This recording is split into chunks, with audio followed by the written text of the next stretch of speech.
Hey, there we go. Good morning, good afternoon, good evening, whatever time it might be where you are. Welcome back to the live stream. My name is Jeff Fritz, and today is September 6th, 2019. We're going to write a little bit of code today. How's it going there, chat room? Greetings, my excellent friend. I got some more sound effects. So good to see you. Let's say hello to everybody. Who all popped in here? Who all do we have here? Death Packs. Hello. Copper Beardy. Let's see. Raphael, good morning. DD Walsh. Hello. Great to see everybody here. Coated Beard. Hugo Doll. Greetings and fabulous Friday. Fritz and friends. Folks, that's a lot of F's. Hey, Smab, gonna lurk a little bit. That's great. C17, good to see you. Douglas, Menke Design. Hello. Thank you for joining us. Goran Hal, hello. Sanad Meskin, oh my goodness. So glad it's Friday and not Thursday. Thank you so much, Carrie. I agree. And thank you for setting up the project note there today. Let's see here. Webface, good to see you. JT Phils, good night, good evening. Yes, good morning. How's it going, Namazri? Good to see you. What mischief indeed, Svava. Here we go. What mischief are we going to get into today? Danger's my middle name. That's right. So, yes, no mercy for our code today. We are going to hack and slash through this. I've got the Cobra Kai happening today. How's it going, Mike Russa? Good to see you. Portal 7 dialed in from Argentina. Terrific. Chroma had an issue when I was looking for it, did it? I think I'm okay. So, oh my gosh, we are closing in. We are just a few short weeks away. How many weeks is it? Until .NET Conf. 2.5 weeks till .NET Conf. It is almost here. This is my favorite event of the year, my favorite conference. Virtual conference, completely online. Everybody anywhere can tune in. And there are local components that influencers, folks are setting up various locations. More than 170 locations all over the world, I believe was the last number that I saw. I could be completely wrong on that. I'm just throwing a number out there. I need a .NET Conf command, don't I, Hugo? It's like Fritzmas, yes, because day 1 and day 2, Microsoft folks are going to teach us all about the cool new things coming out with .NET Core and ASP.NET Core 3. There's a code party at the end of day 1. Attendee party, you get to tune in, and you get a chance to win prizes from all the great sponsors that are helping out with .NET Conf. At the end of Tuesday, 5 o'clock Pacific time on Tuesday, the marathon starts. 24 hours straight, round the clock, every time zone. We've got speakers from every continent joining us. And it's going to be amazing. And there's even a second code party, 4 a.m. Pacific time. And we're gonna be able to have some of those folks that are in Europe and Asia have a great opportunity to participate in a second code party, because one's not enough. No, we've got 2 attendee parties for this event. That's how cool it is. Opportunities for everybody to win prizes, to participate, to learn, and have a good time with us. So I'm really looking forward to that. I am so looking forward to that. We are locked and loaded on content now, and it's going to be tremendous. Fairy Wings asks, who is talking from Antarctica? We've got South Pole Steve from Antarctica. Oh, I have an Antarctican speaker. Yes, it's true. Nothing? Oh, thanks so much for the cheer, Goran Hal. I appreciate that. And we'll make a donation to Coder Dojo this quarter. Thanks so much. Yeah, that's right, Fairy Wings. And I appreciate the host. Thank you so much. Let me see what else is going on here. Coated Beard upgraded to WinForms app to preview 9 today, and it broke lots of the user interface. Oh, no. Not a great way to end the week. Coated Beard, can you share a little bit of that in Discord, and we'll see what we can do to get some of the folks connected with you, maybe get you some help there. Let me know. Code parties will be lit like the Griswold family on December 24th. Amen on that. Absolutely. I need to replace these buttons. They're all text now. Look at this. The buttons that I have on my Stream Deck, Because all I didn't think and load up pictures because it's easier for me to identify pictures on the soundboard. Look at this. They're all words. They're all words there. I need to read to understand what each one of these things is instead of seeing a picture and go, oh, that's Adam Sandler. Once again, things that could have been brought to my attention yesterday. And I can't. It takes so long to read. So, thank you for the follow, .NET Geek. Appreciate you joining us. It's nearly spring in Antarctica, so it'll be above negative triple digits, says Hugo. Well, I don't know. We'll see. You think it's some of the custom controls causing you problems with your WinForms application. Worked great up until Preview 6. Haven't bothered upgrading since. Good luck. Good luck. Upgrading and migrating across Preview versions is always a tricky endeavor. Always. Love the tacos. Thank you for sharing that. Hey, Code Stencil. Good to see you. Let me get some music playing here in the background, and we can get into our project here today. I'm going to continue right about here, and we'll talk about that in just a second. I'm going to get Yellow playing today for my yellow hat, of course. This is music to code by from our friend Mr. Carl Franklin. Scientifically designed, it's engineered to get you in the groove, to get you in the flow, so that whatever task it is you're working on, you can focus on. And all those other things that you might be worried about that you might have going on just kind of fade away. And for about 25 minutes, the length of one of these songs, you can get that stuff done. You can get those tasks done. Check it out, mtcb.pwop.com. Thanks so much, Carrie and Hugo, for firing the music command there in the chat room. You can get your copy. 20-some songs, $40. $40, that's the price of 40 songs. You're going to get 20 of them, and those 40 songs are going to be 2-3 minutes a piece, right? No, you're going to get each song is 25 minutes. Hours and hours that you can spend flowing and get stuff done. Nothing else matters. Thanks so much for the cheer. Appreciate that. Thank you so much, Carl. We appreciate you letting us listen to your music live here on the stream while we write some code together as well. All right, Surly Dev says, I was flowing to Blue earlier. Yes, Blue is, for the first song, well, and then when you're done listening to Blue, you got to listen to Orange, and then Yellow, and then Red, and then Green, and then Purple. But the first 3 songs are available free at musictoflowby.com. Go get your own copies, and be more productive today. It sounds like a commercial, doesn't it? It's not really a commercial. I'm a big fan. And obviously, right, you've seen me about this today. Not the Yellow from Oasis. No, don't do that. No. Listen to this Yellow. Music to Code by Yellow. It's terrific. So we're going to pick up where we left off. We've been working on this distributed chatbot. So the idea here is... I didn't say JavaScript, Goran Howe. You cheated. Carrie subscribes to Music to Flow By and gets extra songs. Nice.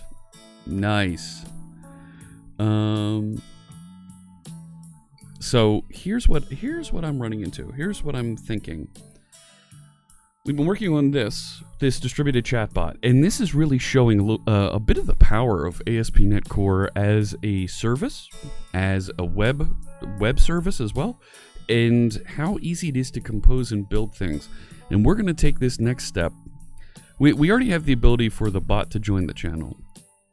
That's already built. I'm not quite sure where I want to trigger this yet, but I want to finish working on some of these widgets and laying out a framework for adding in widgets. And we did some great work with Fairy a few months ago now, Fairy Wings, to build the custom cheer bar. I want to take that feature and migrate it. We have some idea of what that is. Thank you for the follow, the Murloc. I want to take that feature and get it into this framework the way that it is right now. Let's just do the yak shaving. We know what the configuration is, but I want to get that into this framework so that we can build the Razor component, the Blazor component, for all of these widgets, so we can start to trigger them. And then? Thank you. I was looking for that. And then we should be able to start building out configuration and widget very quickly. After I migrate over that component, the cheer bar with Fairy, and then we'll go to a follower bar. That's another feature that particularly Imperial said that she needs. There's other places that have follower bars, but we have a really cool one inside of the Fritz Stream Tools. So I think I'll migrate that. And then we'll continue with the follower train. So I think that works, right? You're trying to kill me here with the ends, friends. So every time I say Goran Howe, Carrie hears Gordy Howe. You got the wrong guy. You got the wrong dude, guy. Man. It's the dude. So, I got the G Fuel wired up today. Absolutely, Code Stencil. Yes, indeed. This is snow cone that I'm drinking today. So, yes. All right. Let's see. What do we got here? So let's talk about instructing the bot to join the channel. This is one that I feel like I need to work on a little bit on the side here, because you need to submit a request to Twitch in order to become a known bot and be able to scale and get better access to the APIs, faster access to the APIs. Because once this one happens, now we're really running live. Now we're at a point where we've crossed MVP.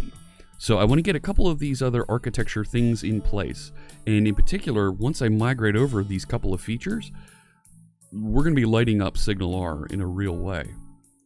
And that's where I want to focus today, is with that SignalR. This can wait. Let me take care of some of that other sign up and paperwork, legal, whatever, API negotiation with Twitch. I want to talk about SignalR today, because SignalR it's an ASP.NET feature, became an ASP.NET Core feature, is available as part of Azure, that will make whatever website it is that you're working on, even application, will really add that extra fit and finish to it that you didn't know you needed, that you wanted, and you were going to write doing something silly to interact with the server, polling or something like that. Set up SignalR and get the two-way communication set up properly, and receive notifications whenever events happen on the server, just like we see happen here with the folks issuing commands in chat. That actually triggers a website that has a component sitting inside my OBS configuration that uses... Hey, Scott! No, he didn't help with that part. That uses SignalR and JavaScript to play a sound effect. So no Scott involved in that part. Scott approved the SignalR bits there. So, and so there's many different Scotts. And then Satya said, yes, put this on Azure. That's a Microsoft joke. So I'm going to step back from this feature, and really where I want to get to, is I want to, if I finish putting this little bit of framework into, here it is, chat APIs. This is the one I need to hook up to number 14, right? This also affects 14. So,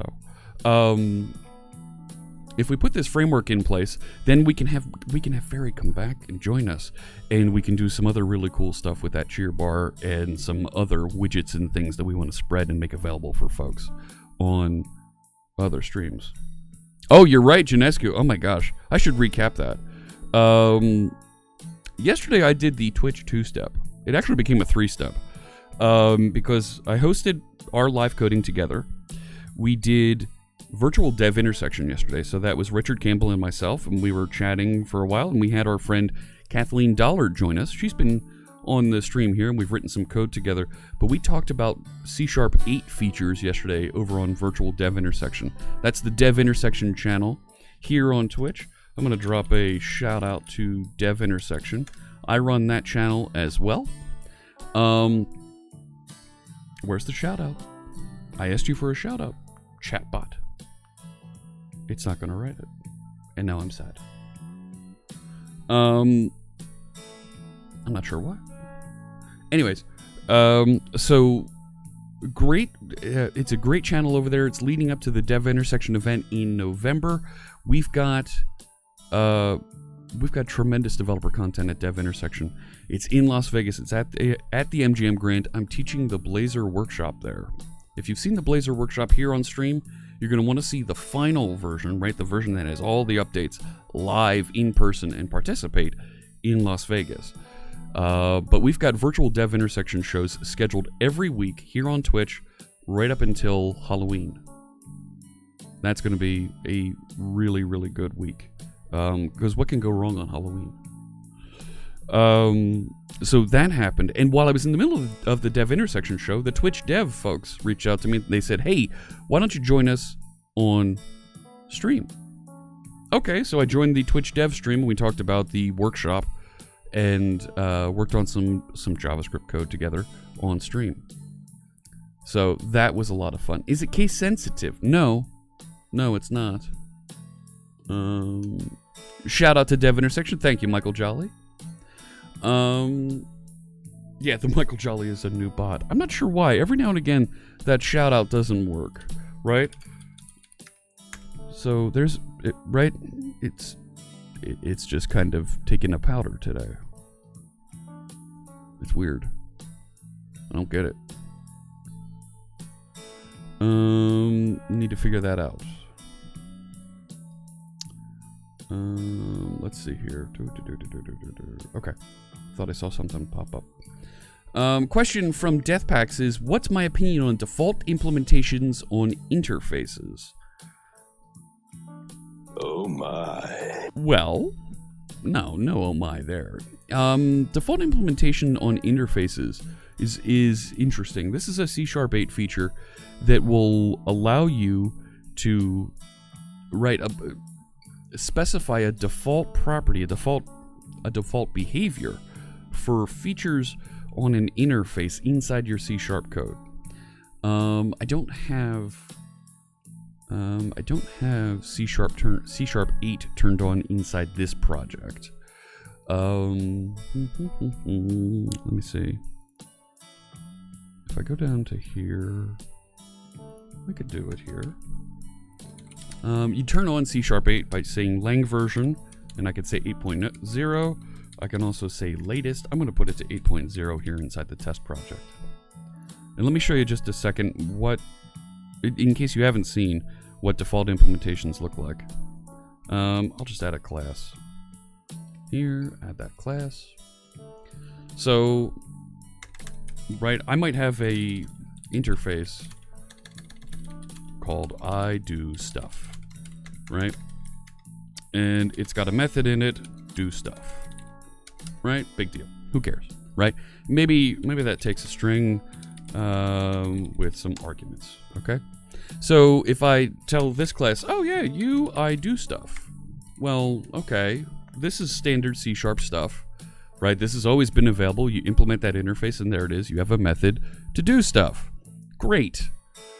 But what happens then when you change your interface and you now have do more stuff, right? And it's going to take some arguments and maybe it takes, I don't know, a Boolean that's, whatever, default something or another. I don't know, right? Well, now you just broke this class and everywhere else that implements that. What you can do is you could say, well, by default, do stuff.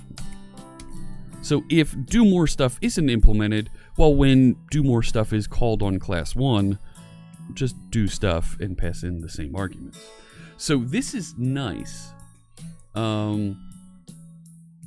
for when you need to upgrade, for when you need to update your interfaces. The way we used to do this, and a lot of folks prefer to do this, is you version your interface,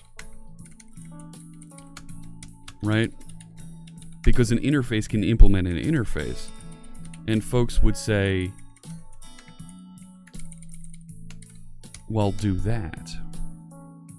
That's the way that folks would say to do the update of when you want to implement the next version of the interface. So when you're at I do stuff, well, it still does that. But when you change and you go and say, well, no, we're going to update the version here, so now it implements the second version of the interface. Well, now you've opted in. Oops, I didn't want to do that. I didn't want to rename that. Bad. And now you implement the extra things. You've opted in and you're updating as things go along. But, right, I mean, that's right to... Now, okay. You know, that's not bad. That's easy to pick up and understand and see how it works. I'm not sure, can you actually... Right? Can you actually provide an implementation like this?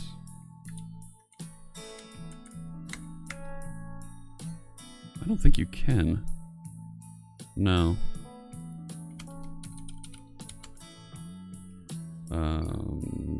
Whatever that is. Right? I can't do that. No. No. Right, when you're providing that default implementation, I think you can only use fat arrow.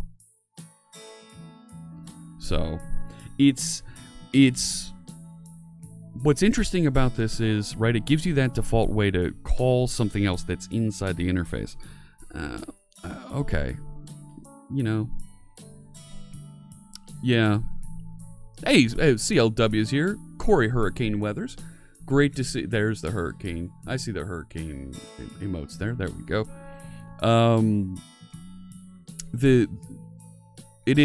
Michael Jolly, you're right. It's the love child of interfaces and abstract classes. So it kind of starts delivering a little bit of multiple inheritance. You can write it right like a regular function. Oh yeah. Oh, okay. There we go. All right. So I can say do stuff, args, console, write line, I'm not implemented, narf. There we go. So, my opinion of this is great when you've crossed that first release. When you're considering doing something that's going to break implementation, that's when I would start doing this, right? And I instead of versioning my interface, right, I would do that so that this just gets the new feature. Everything gets a default implementation of the feature, and then we can go back and start implementing. That's where I think this would make sense. So, all right. So that's like I said. I think this is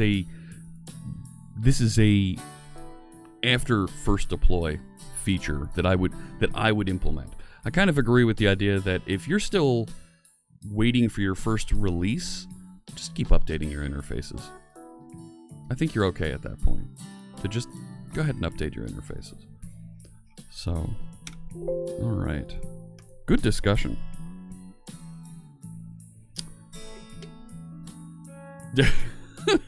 You don't want to call it Fat Arrow, Big Boned Arrow, Arrow Electronics, Husky Arrow. Yeah, there's a thing there. All right.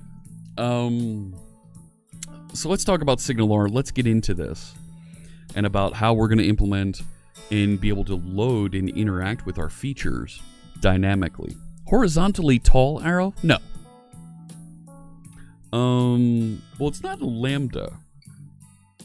I mean, right, lambda expressions. Well, they're lambda expressions in C#.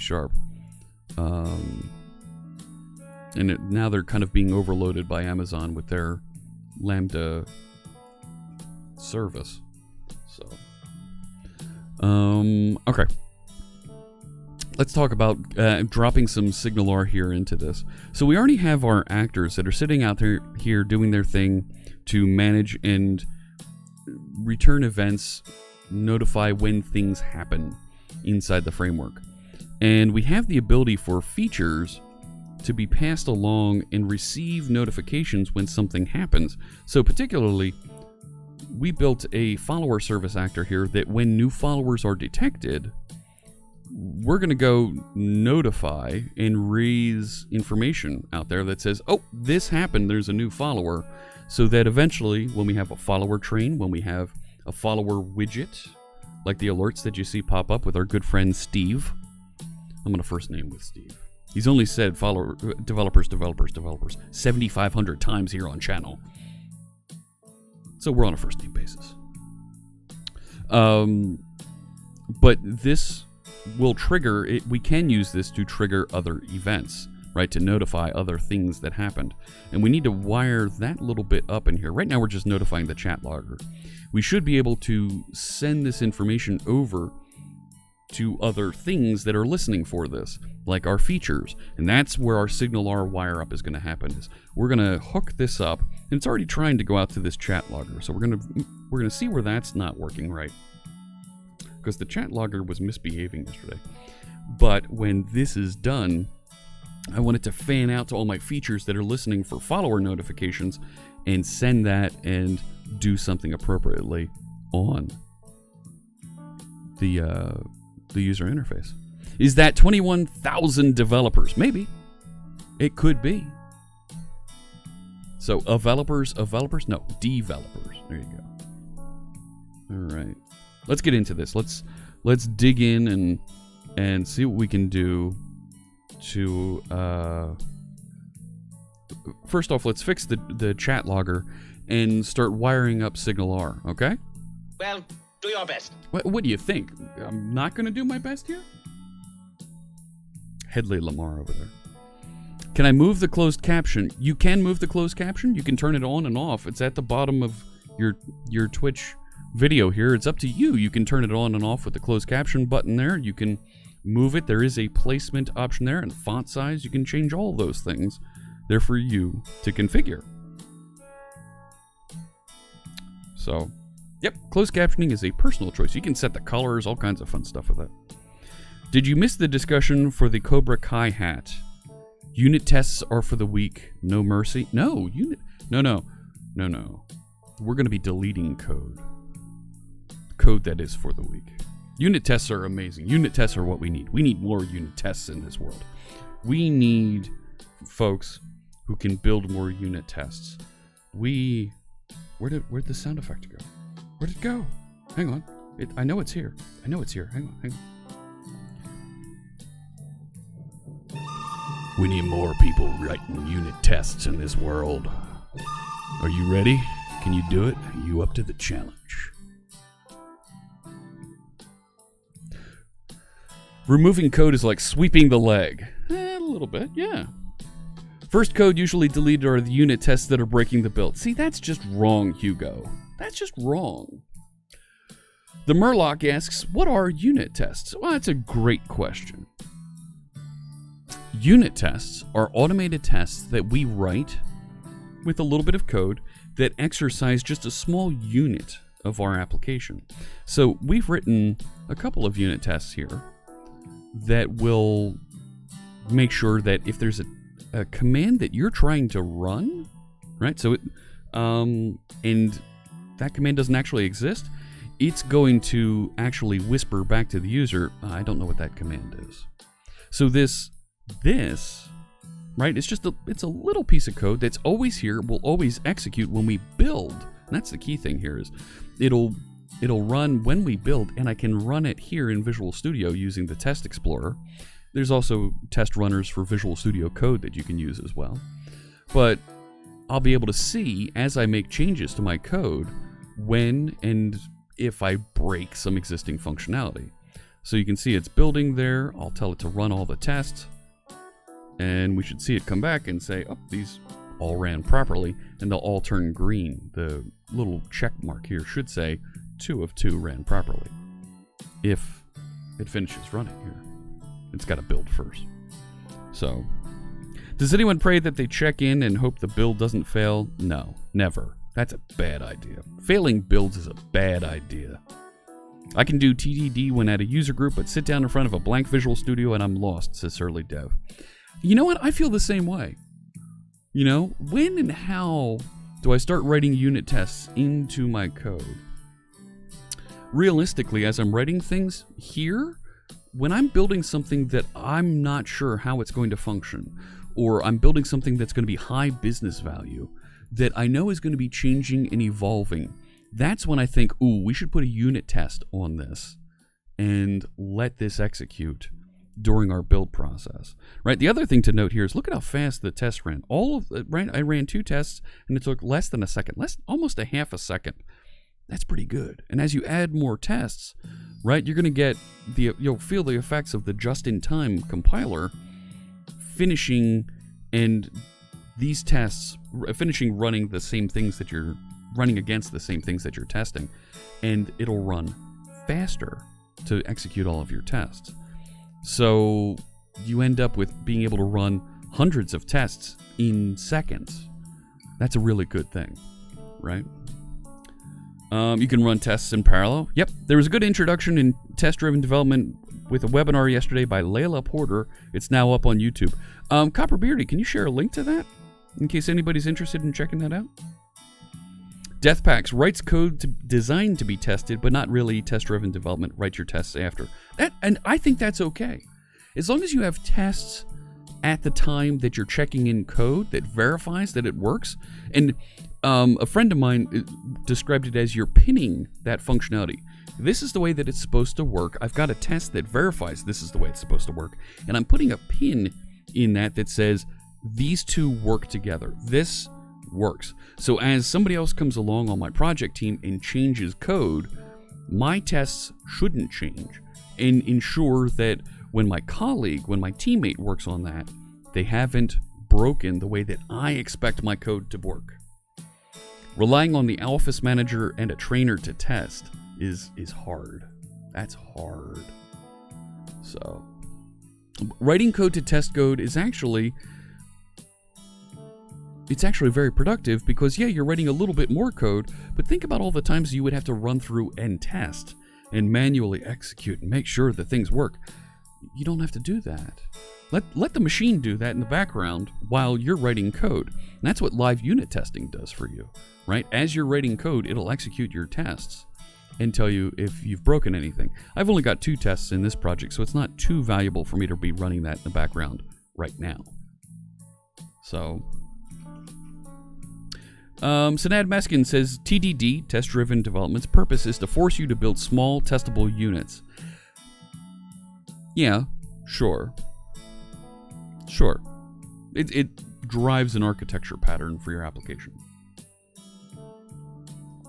Absolutely. Good. Just checking. There we go. So I want to go back, right, and here's where I'm kind of hung up, and we don't have a test around this to bring the discussion full circle. I don't have a test to make sure that when this chat logger receives information, that it's properly putting it on the screen. So let's go to, right, so chat logger, this is, well, it's an actor. Yeah. Coming out of this chat logger object. And what it's supposed to be doing is when it receives a chat log message, it's supposed to notify, hey, this thing came in that we need to put out to chat log. I'm gonna put a breakpoint there. Make sure that this is firing properly and getting messages over to the other side. So let's see how this is working. See if there's anything we need to scrub in there. You're right, Janescu. So our friend Steve Sanderson put together a prototype for unit testing Blazor components. I'm not sure we're at Blazor here. I'm not sure if that's what I'm testing here or if I'm testing our actor framework or if we're testing our SignalR framework. I'm not sure exactly where the issue is here that I want to put that pin in our code and see if I can get that to work. You know what? Let me do this. There we go. All right, so really? I've already received it. Oh, that's configuring this. That's okay. That's okay. What I'd really like this breakpoint to be on is out in here. All right. So there it is. It's working. I'm not logged in. Why am I not logged in? I need to be logged in. Log me in. Log me in. Log in with Twitch. Yes, please.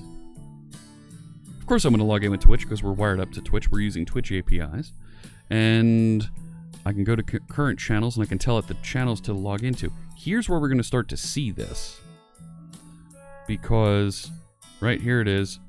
WebSocket connection out to Blazor. And sending negotiation requests to the logger hub. Cannot start a hub connection that is in the disconnected state. Well, that's not right. That's my JavaScript.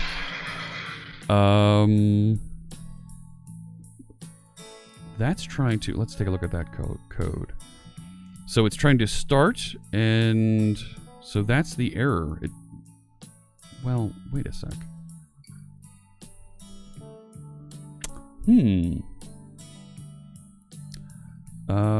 Disconnected. So it wasn't able to get connected to this logger hub URL. Okay, so something's happening that I can't get there, right? So if I go logger hub connection, well, okay, there's something there. So why isn't...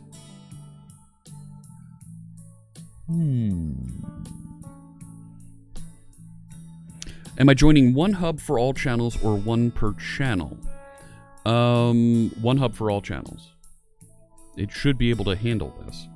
And this is just for logging, right? And be able to separate this out into various groups so that each channel is a separate group. But configure logging build, and it's down here in start logging, right? That should just work, right? But out here on the console, it should have started. The Highlander hub, yes, one hub to rule them all. Moist Booty Boy. Moist Booty Boy just resubscribed for 3 months. Woot woot. Woot woot. Thanks so much for joining us, and that'll put you into a red hat in the loyalty badge there. Congratulations, thanks so much.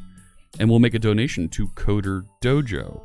So I'm paused on the breakpoint here. It says connection state disconnected, which is, right? That's weird. Shouldn't it, right? With URL, configure logging, build.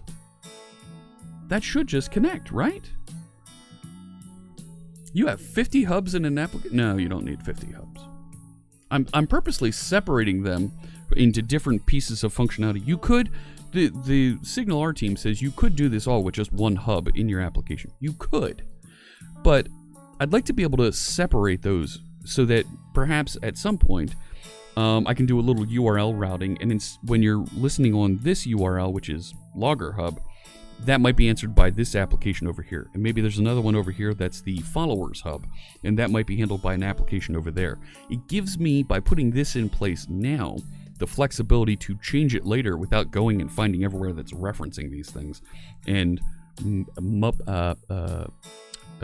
mucking? Having to muck things up and change things around. Donations to a great cause. Well, thank you, Moist Booty Boy. I appreciate that. So I'm a little confused here why I've got a disconnected state trying to connect over there, right? And it is, right? It is logging what it's trying to... Request failed with status 404 going to localhost lib SignalR dist browser SignalR. Now why is... Huh? Well, okay, hang on. That's trying to get the source map. I don't care about the source map. Source map. Normalizing Logger Hub to localhost 5001 Logger Hub. Creating SignalR connection. And it's not able to interact with it. Happy Friday! Good to see you, Ancient Coder. Thanks so much for joining us. Let's say find a sound effect for Ancient Coder. Here you go. There's Ancient Coder. There we go. And let's see. Did I see?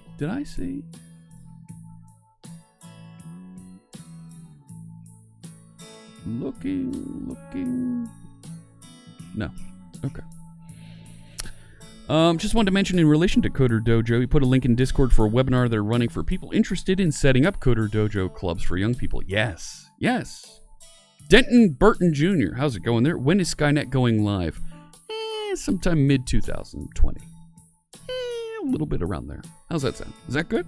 What do you think? We'll launch Skynet at Build 2020. How do you like that? Does that work for you? So it's the WebSocket's connected, but why am I getting? And clearly there's something there. Oh, wait a sec. Hang on. Connection ID required.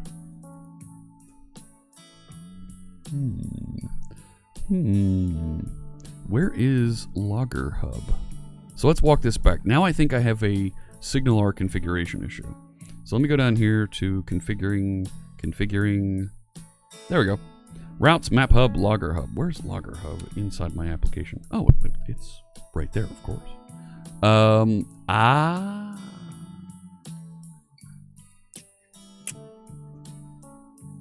We're requiring folks to be a member of the global admin policy.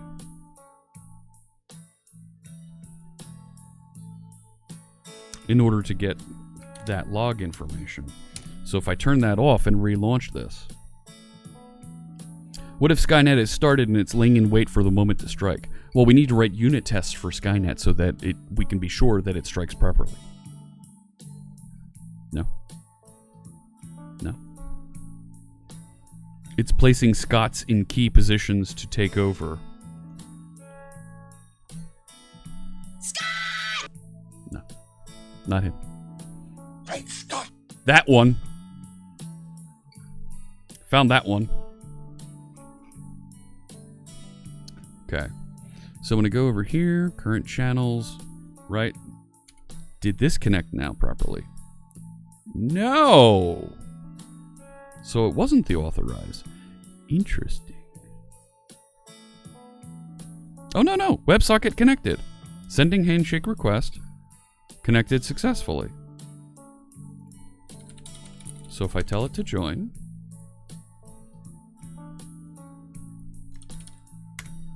Nope, not receiving it. Can I start a hub connection that is in the disconnected state? So that's weird. There's got to be a bug report or something about, or write a. Can I start a connection? Right. Hub not connected. Connect. Right. Do I need to tell it to connect? Map Hub, yeah. This is from 2017. Just telling it start should do it. Right? Need to add a state indicator to the UI? I shouldn't need to do that.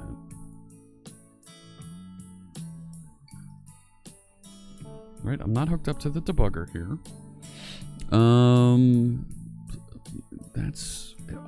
I don't know. Let's go to this SignalR documentation. Right, SignalR, ASP.NET Core, site, docs, Microsoft.com, because DuckDuckGo searches the docs site better than the docs site search. At least right now. I know this is something they're working on. Hubs, additional resources. Yes, I'd like to connect, please. Show me samples. Show me a sample. Show. Okay. I was hoping to stay here, thank you. SignalR with JavaScript. Come on, where is it? Yep, created a hub. Configure SignalR. Add SignalR. Add SignalR. SignalR client code. Michael Jolly? Are you kidding? The Michael Jolly just gifted 5 subs. Wow. Oh my goodness, thank you so much. Get that sentiment up. It is Friday. Thank you so much, Michael Jolly. We'll make donations to Coder Dojo. And congratulations to Buckfringe, Sim MDK, Nameless 770, Zulius, and Coated Beard. You've all just got gift subscriptions, thanks to our friend, the Michael Jolly. Congratulations. Big hype in the channel. Look at that. Lots of positive sentiment. Look at it flying by there. 75, 77. Go, go, go. Congratulations, everybody. I'll drink to that. Absolutely. I should do something where if we get a certain number of subscribers in a stream, we give away stickers. I still have to get over to the post office. Maybe I'll do that right after this. Run over to the post office and drop off. I've got 2 sets of stickers I need to send out. So that follower count keeps going up. Yep. When that hits 8,000, I will dye my beard rainbow. We're not going to make it in time for .NET Conf and TwitchCon. I'm not sure if they'll be happy if I dye my beard rainbow for Ignite. Maybe Dev Intersection. I don't know. We'll see. We'll see. We'll have to see what Richard Campbell thinks of me dyeing my beard rainbow for Dev Intersection. We could do that. That would be fun. So, right, you create a SignalR connection, SignalR hub connection builder with URL build. And eventually, right, you specify, here's my event handlers, connection start. Then do something, right, because you're in, so, is there a difference here on the 3.0? Did something change in the API? Oh yeah, enjoy all those emotes, absolutely. And we're going to make a lot of donations to Coder Dojo. If only someone had a giveaway bot. Yes, I do. I have a giveaway bot. Yep, click that follow to get the rainbow beard activated. Absolutely. I wear my Twitch pride on my face. That didn't sound right. That didn't sound right at all.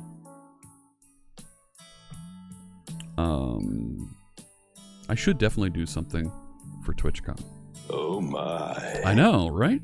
Oh my indeed. Corin Howe with the Power Blazer glove. Nice. This doesn't feel right.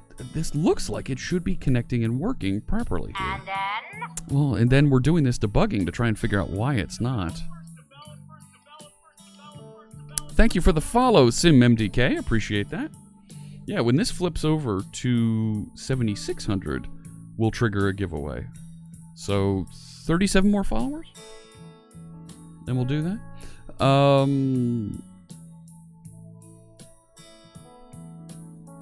The given key, chat room screen widget was not present in the dictionary. Well, that might be part of this. Why it's not working. Right? If it's not in there, I should do a test. If it's not in there, then it failed. Don't do anything. Right? If configuration, no, if it doesn't have the right feature configurations has, I should be able to say has key, contains key. That's what it is. New feature name. If it doesn't have it, continue. Skip through. Why isn't it like that? Cannot implicitly. Oh man.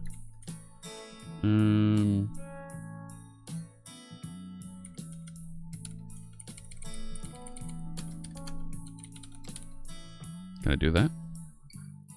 That works. All right.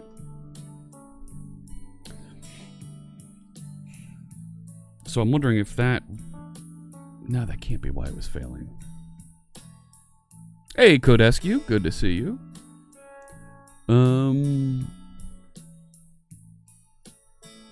I really feel like it's in the JavaScript that it's not behaving. Over here. Wait a sec. Here. That's right, I'm writing JavaScript on stream. Hold on to your butts. Alright, so SignalR Hub Connection Builder with URL, configure logging, yeah. Build, I know. And it should start logging.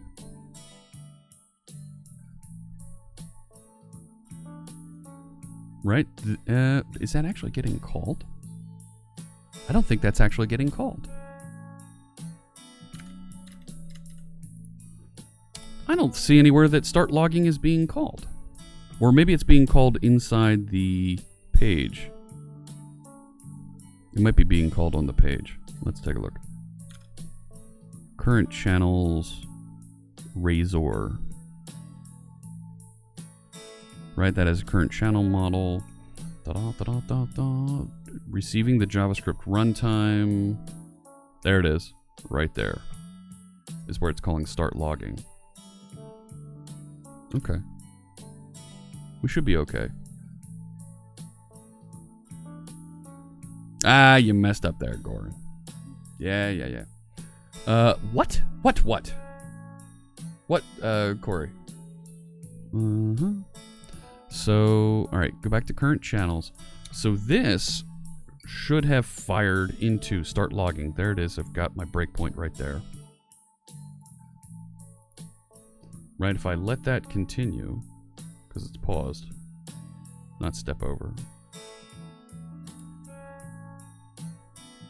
Right, how is it to just let it continue? I thought it was just like F8 or something. It's not F5. I don't want to hit F5. There it goes. Alright.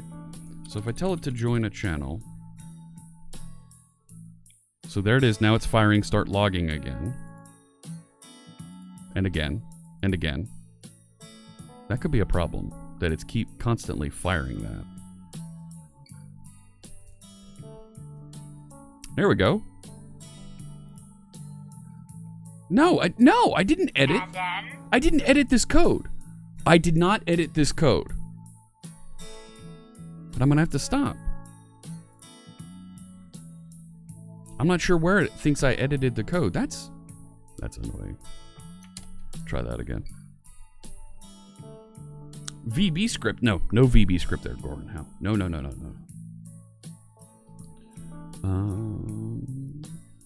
Try this again. Here we are. Current channels. Join to C# Fritz. Okay. So this should get connected. There we go. Now it's working. I didn't change anything.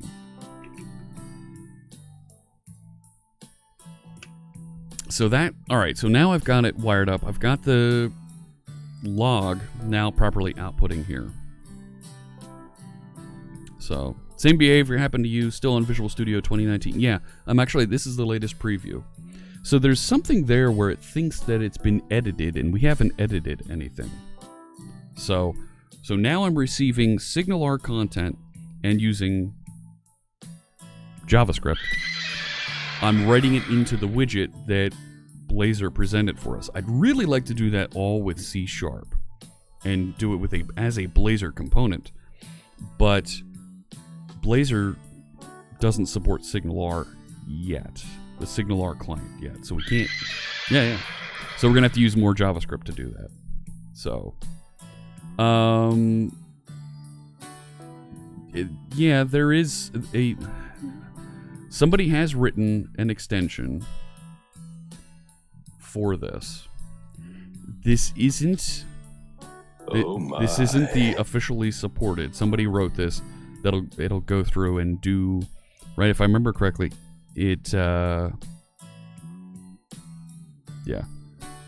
So you can use this. You're welcome to use this. This is not part of the official facilities. They expect to have this functionality delivered here. But for right now, for what I'm trying to do, I'll use the I'll use the JavaScript to interact. So, is there a way to include all related entities in EF core? Asks Caparino.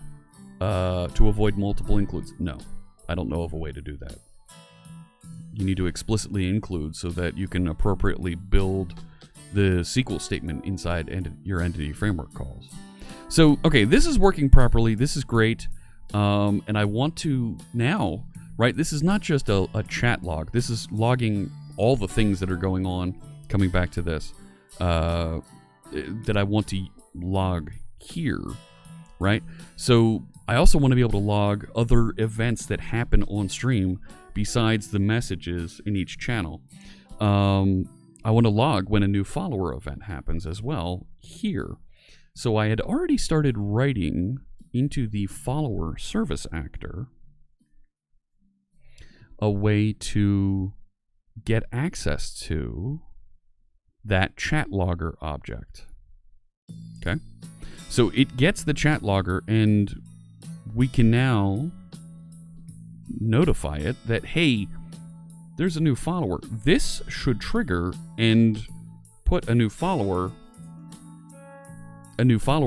message into this box when something like that happens. So now we need to, how do we test that? How do we, oh, have a good one, CLW.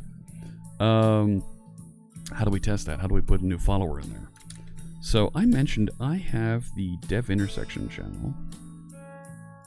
So I could go and log in and trigger this service and make sure that, hey, this fires. And it behaves properly. That would be a full integration test, right? Because that looks like it sure should do that. And I'm not sure why the context parent. I'm not sure what that's going to do. Maybe unfollow and follow triggers it? Let's give it a shot.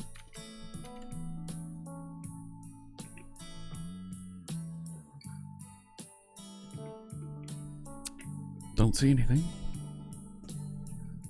Right, if... Oh, there we go. There's Sinad Meskin.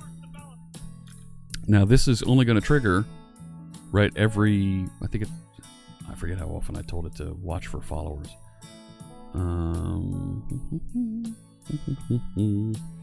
Follower service. Channels to monitor. Right, so... oh, you know what? So we configure the follower service. Service start.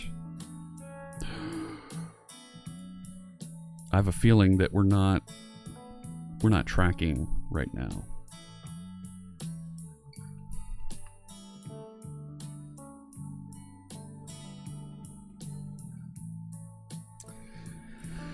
Yeah, we wanted to keep the number of channels that we're following to a minimum here. So, right, it's not, we need to trigger, okay, go start tracking these channels.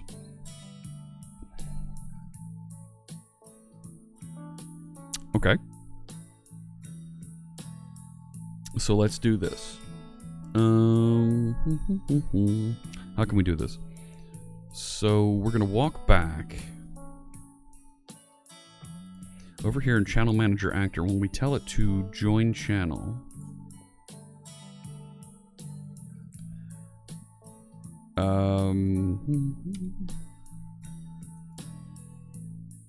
we get configuration for the channel and we create a channel actor appropriately.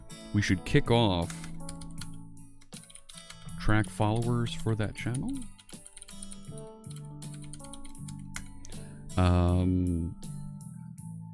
So we know where the follower service is, right? Because we have the follower actor there. So we can just notify it, right? Follower actor, tell, new, and what's the track new followers? And the name of the channel, which will be this. And it should start tracking that channel, and we should get the follower messages now coming out of that. So I should see that trigger. And we should start to see this happen. Oh, I did a... Let's see what we go here. Do I have any examples with a generic repository? No. Not... I don't have any sample code currently, Caparino, for Entity Framework.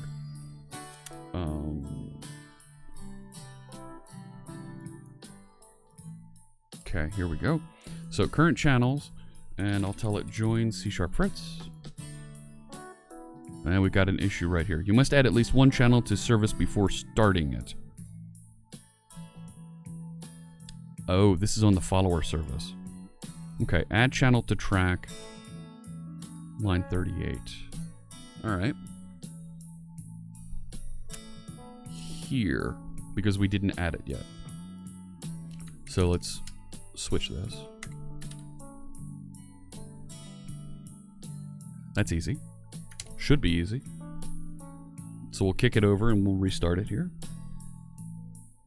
No, and I feel like I need to, Caparino, your question about Entity Framework and generic repositories. I feel like that's something, we did a nice long conversation about that about a week ago. I should break that out into, yes, into its own short video with some sample code to go with it, and make that its own feature on YouTube based on our discussion we had here on stream. So that's something I have on my to-do list. Alright, so let's join C# Fritz. No! Object reference not set to an instance of an object. Add channel to track. Line 37. Here. Wait a sec. That doesn't make sense. Walking up. Okay. So, well... Object reference not set to an instance of an object. Which object is it referencing, right? I mean, look at this. Null reference exception. This is exactly what we were talking to Kathleen about yesterday. Oh, I feel like I've been just kicked in the gut. Oh. What'd you do? I didn't listen to our own advice yesterday. You know what I'm saying? So, which channels to monitor doesn't exist yet, I guess?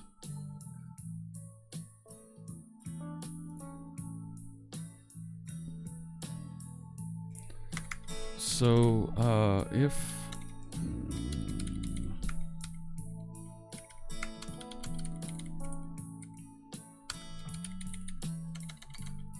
Right, then I've got to do something that looks like follower service. I don't want to say...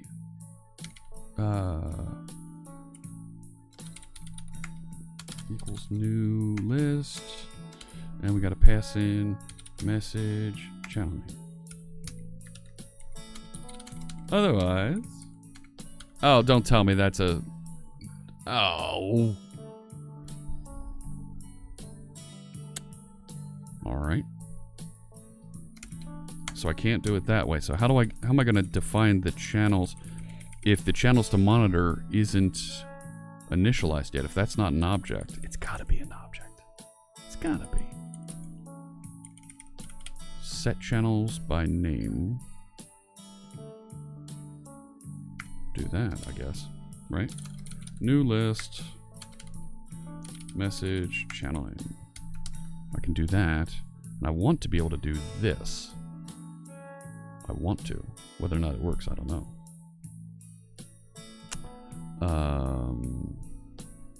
Let's see how that works. I'm gonna run this in debug mode so I can see where it hits here.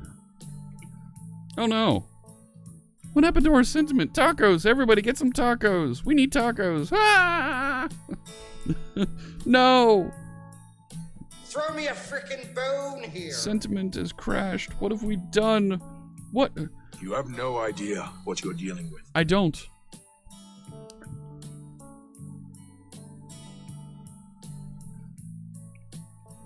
See, there's no limitation on tacos. We can always create more tacos. There it goes. Now it's starting. Over here. Get rid of that one. All right, load it up. Current channels. Join C# Fritz. go. All right. That still feels weird, but I guess it's connected. Tacos aren't happy enough. What? What? I feel like I need to refresh this to get that to work. Oh, here we go. All right, channels to monitor is null. Okay, okay. So set channels by name, channel name. Good, good. If it's not enabled, it's not. Start. Okay. Yeah. All right, so it looks like it didn't start just because I had that. So now I'm expecting if we get new follower information, it should trigger. We should get some information in there. Tacos are the definition of happy. Yes, they are. So happy. Okay, that's good. So I've got the chat happening. Now to test the follower deal. Yeah. Ugh. Oh no. Twitch TV, C# Fritz. Make sure that I'm muted. Good. Spring rolls.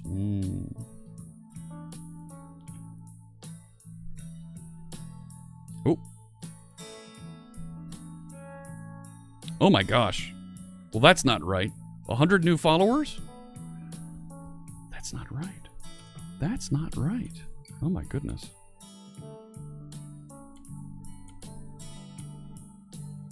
Right, so that is me. Yeah, oh boy. Step out of that.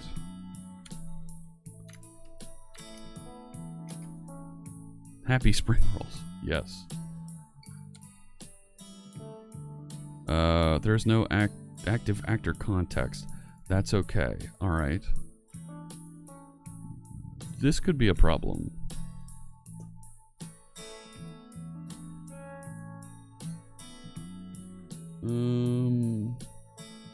This could be a problem. Okay, so the follower service.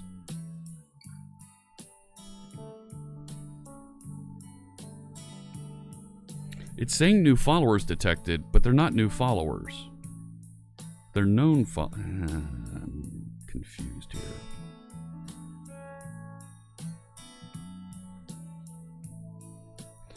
And this is going to take a really long time to do that conversion if it's hitting for each one of that users. No, it's only hitting it once. Okay. But still. Ugh.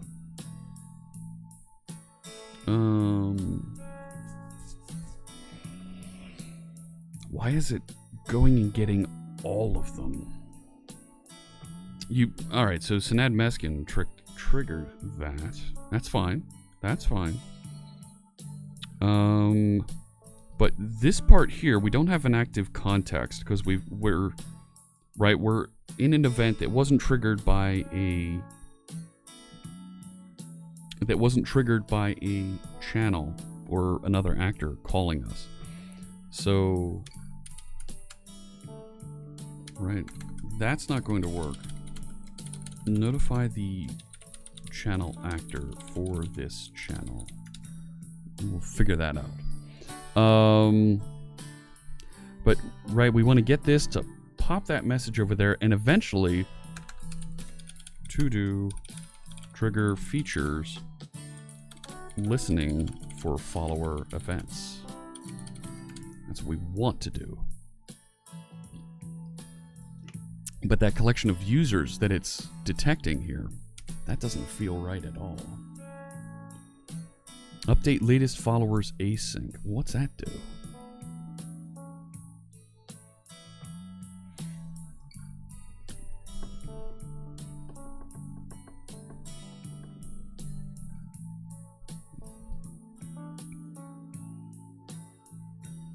Right, count per request. It's going and finding. It found 100 followers. The first 100 followers of the channel. Hey, Net Cody's, good to see you. But I wanted to kind of ignore those first. Let's see what comes back. Let's run this again.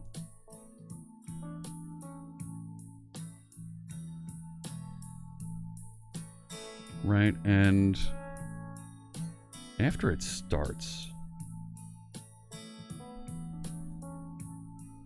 it's here.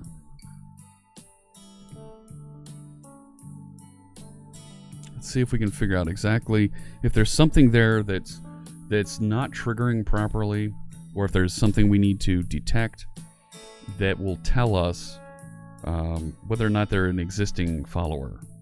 So let's go over here. So I'm going to tell it join that channel, and we should see it.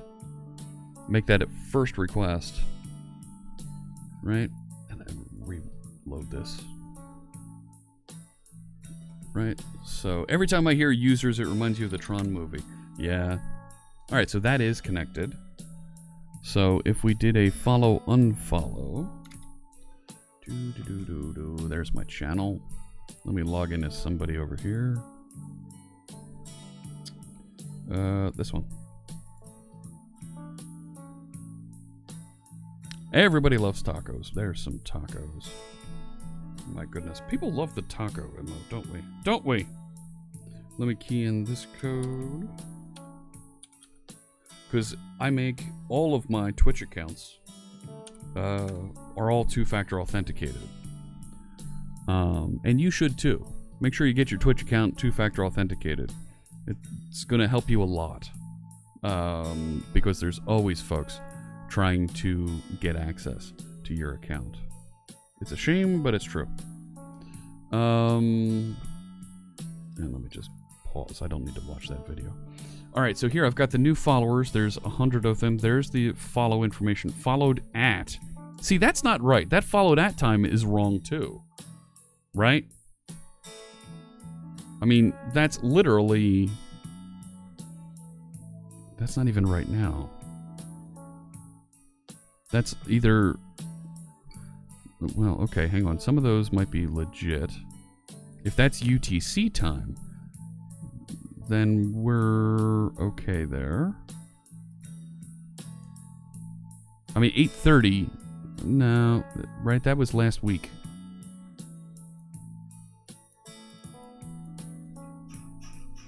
Right? Let's go down. So somewhere down here. So this is the last 100 followers.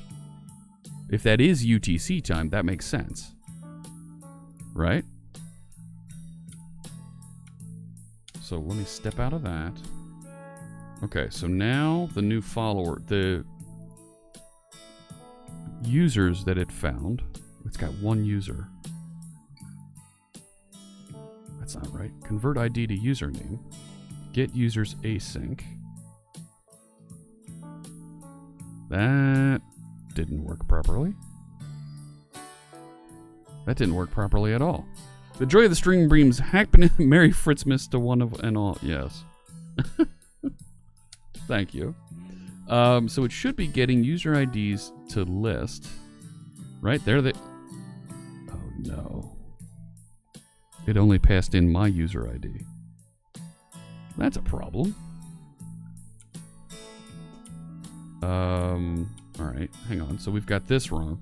So new followers, right? New followers. Each one of these, I want to select from user ID, not to user ID. To user ID is me, is the channel they're subscribing to. So that's what I want. This should be from user ID to get the appropriate user for that. Okay. So that should be better. How's it going there? The joy of stream. Yes. Have you seen the cult of FedEx John from Dragon Con? Oh my lord. The cardboard cutout from FedEx at Dragon Con has gotten so much attention. Everything at Dragon Con just gets a little bit crazy. Yes. A little nutty.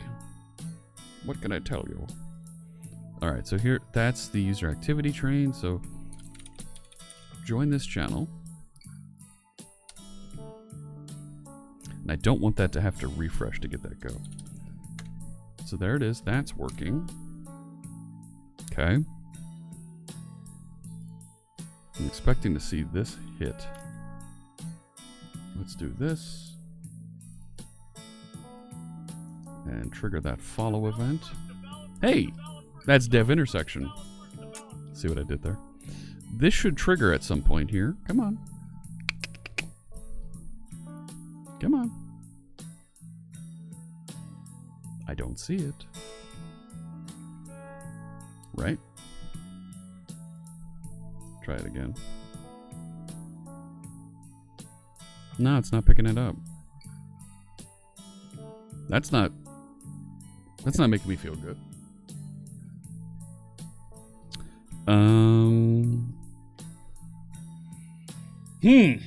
There, oh, finally. Oh my goodness. All right. So if I step that through, I should actually have, yes, there's 100 users there. And it's not me.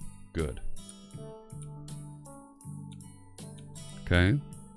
So users are a collection of Twitch lib users, right? Why are you... Okay, so for each one of those... See, it's like it grabbed the last 100 followers and said, oh, these are new people. Which means it's going to output, right, all of those people into my log box. New followers. And if I unfollow and follow again, right, so I just did that from the dev intersection channel. Right, I should hit here. I want to see if it hits just one. Yeah, this is something where we could use a unit test, but this is... We don't understand the behavior of the follower service yet. You know? Don't make me go find another account to unfollow and refollow. Don't make me do that.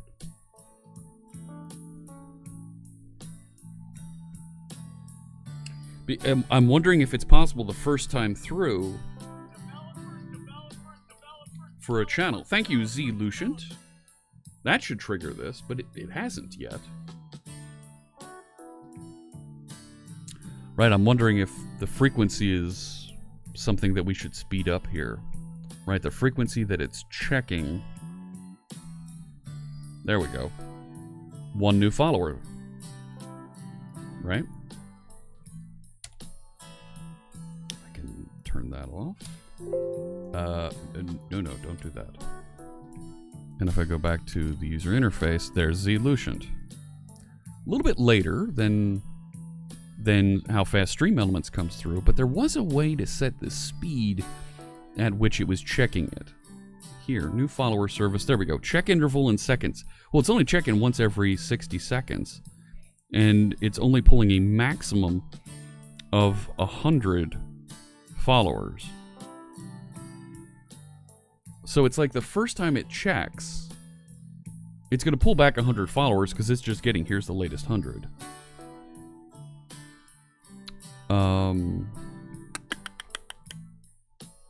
So I feel like I need a last 100 check. We should ignore that first check. Or we should put a timestamp in that says, here's when I'm doing that first check. And if there's whatever comes through that has a follow timestamp before this, ignore it. I like the idea of a timestamp when we add a new follower. Just have that timestamp out there that says ignore everything before this for this channel.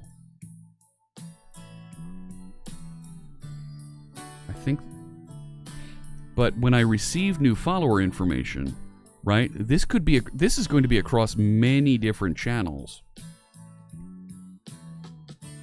And actually, I need to have the channel's ID hanging around here somewhere so that I know which channel to notify. And I don't want to have to go get that channel ID every time. Oh, the plot thickens. Right? So, this is good. This is good.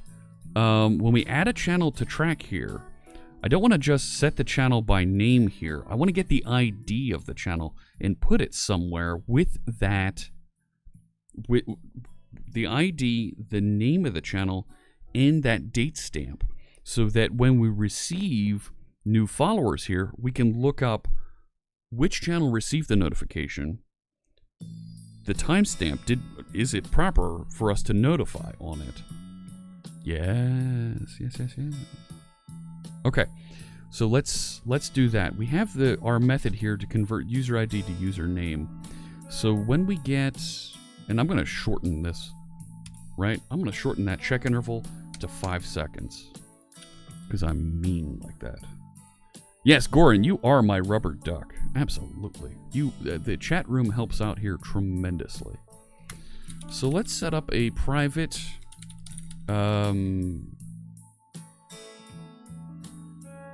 yeah, just a private dictionary with a string of... Oh, no, it's not going to be a string of channel names, is it?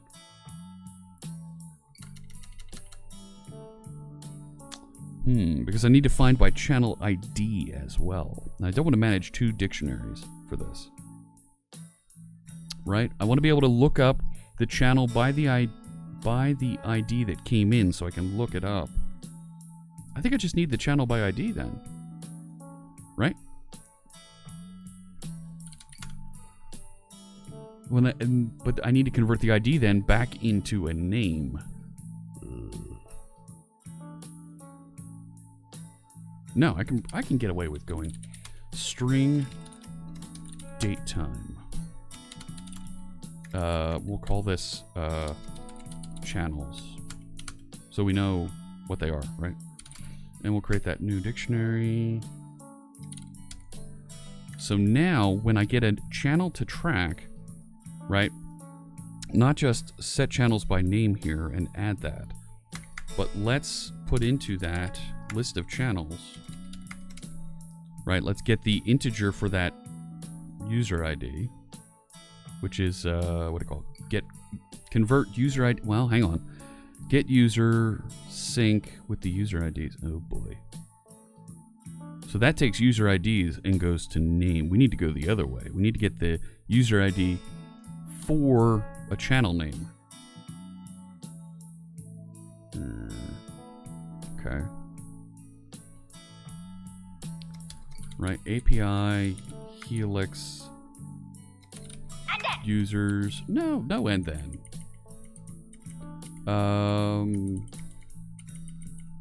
Get users async, but it's a list of ID, or what's the second? Oh, you're not going to tell me what that is? Oh, Visual Studio. List of logins. That's what it is. I've got the list of logins. So I'm going to pass in one login for it to go find. But that's a task. It's going to do that asynchronously. I mean, I could, right? I could do, right? Message, channel name. Oof.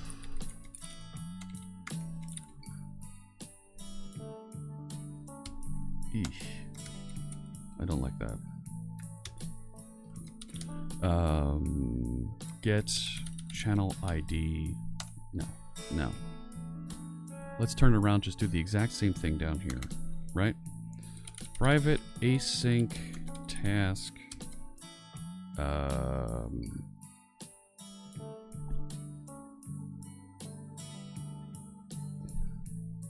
Do I need another method? Yeah. Let's just copy this and rename it. So we get convert username to user ID. And this is going to be user names, right? So here we'll call this then, was it logins? Yeah.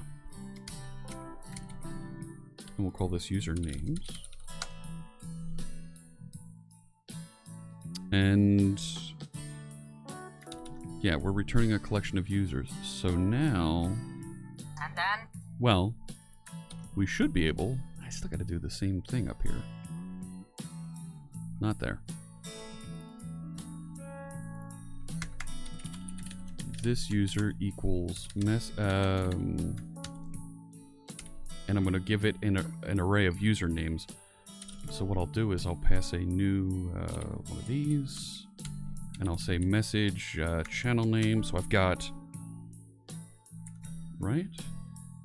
So that's the user. This user.id, that's their ID number. Yeah. The string is their channel name, and the date time, I'm going to pass datetime.utc now. So now I've got listed, here's when we started tracking this channel. Now I can ignore that first check, right, chat room? So down here, I want to filter the new followers that came in.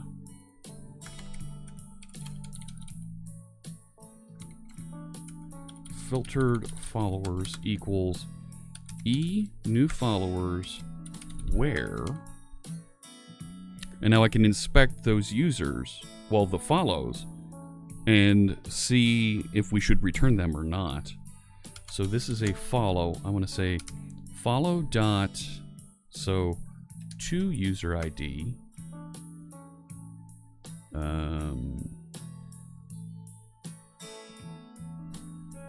I only want to include it where the to user ID is, no.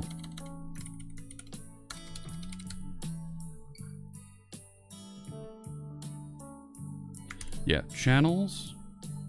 I know that key is going to be in there, so it's going to be F to user ID. That's who they're following. And item 2 is the date. I don't like it being item 2. Can we name that?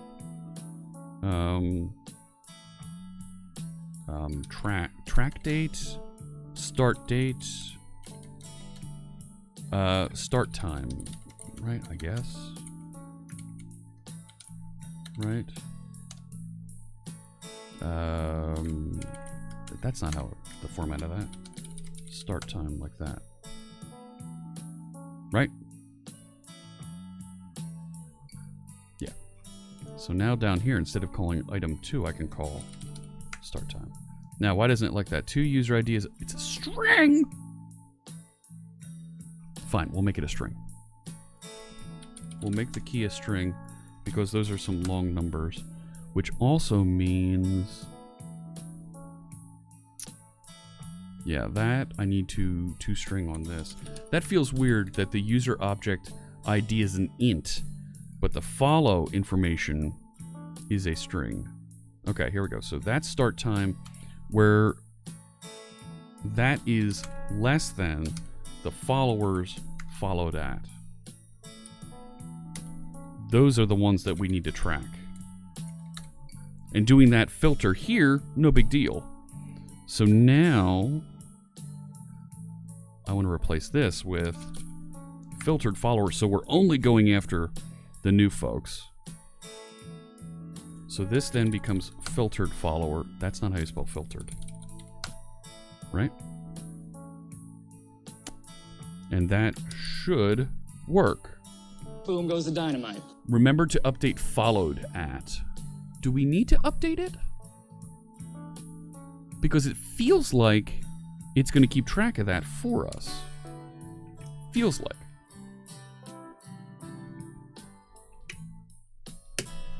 You know what I mean? JS runtime now returns a value task. Yes, it does, but I'm okay. You're right, Sanad Maskin, that's how you name tuple items. So when you have a value tuple that you specify in C# like this, you can name the values inside of it by the same way that you would you would specify the name of a variable, right? You have the type, and then you have the name of the variable. Same thing inside the tuple. Type, and then the name of it. And instead of calling it item 1, item 2, item n, it's weird that it starts indexing on 1 and not 0. You'd think it would be item 0 for the first one. No, it's item 1. Somebody tell Kathleen. Or Mads. It should be item 0 is the first item in a value tuple. Interesting. Okay, so now, there we go.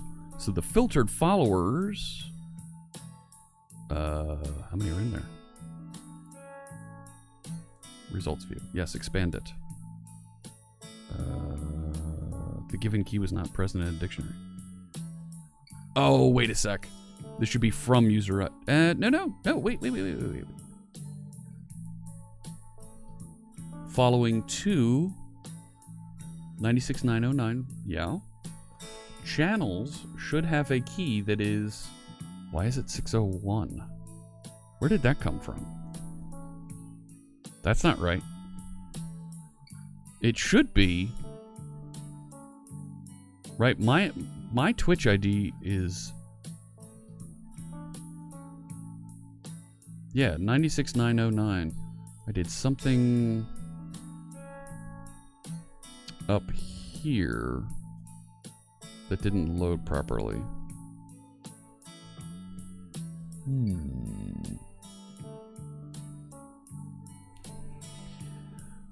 Try that again. Item 0 is a reference to itself. Let's go with that reason. Okay. Sure. Sure, we can do that. No big deal. How are we doing time-wise? All right.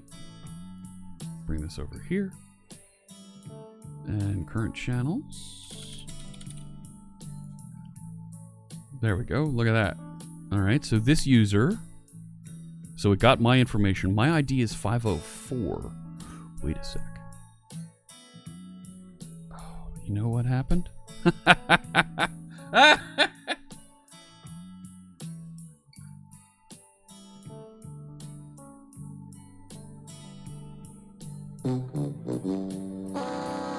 That's a task.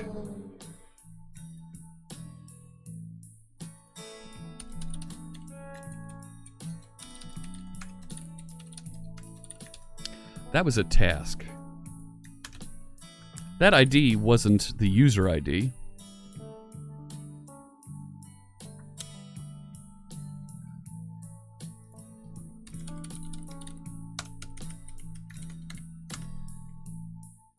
Oh, that's so good. That's so good.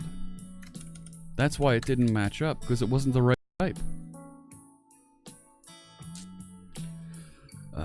Try that again.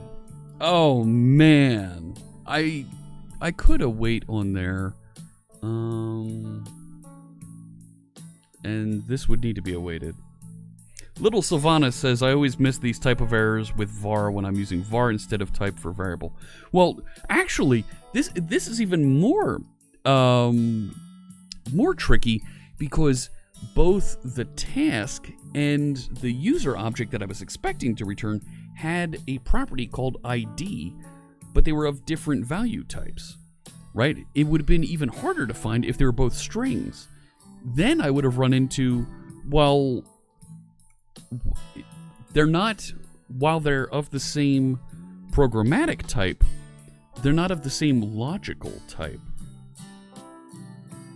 This is why you append async to your methods. Yes, but at some point you've got to make it synchronous. Some point. This user is a collection of users. I only had one that I passed through. Broadcaster type partner. That's me. The ID, that's the right ID that we should be receiving. Where did... No. There we go. Goran House saying that method should return task.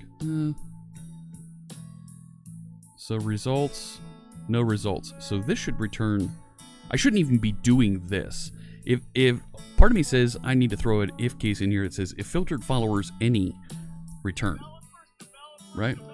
Thank you for following. New Coder 101. So that picked it up. I should see this trigger again as it comes back through. 5 seconds later. It's not returning 5 seconds later. For that new follower. It's taking its good old time coming back.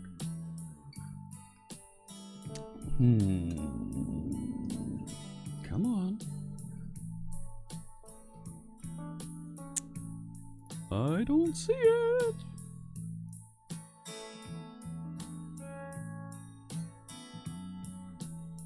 And nothing. Oh, there we go. Okay, okay.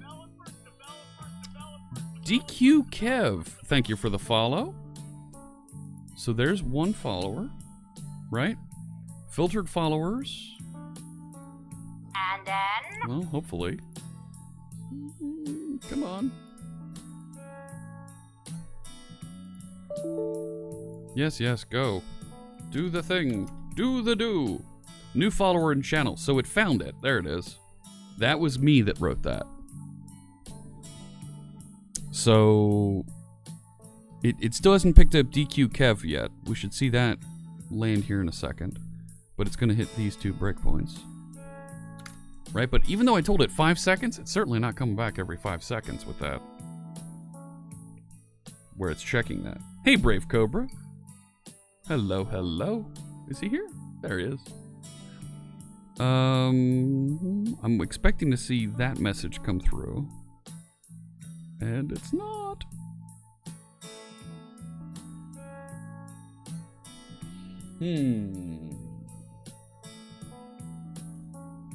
Even if there is a minimum internal limit, I would expect to see some sort of a warning or a message coming out that says you've set this too low. Right, I don't see anything in the log. Not that it would know where to log. Maybe, yeah, maybe. But it hasn't picked up DQ Kev.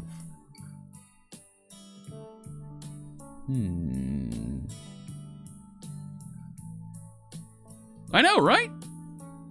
Thank you for joining us, DQ Kev. Appreciate you tuning in and helping out with this little bit of test here.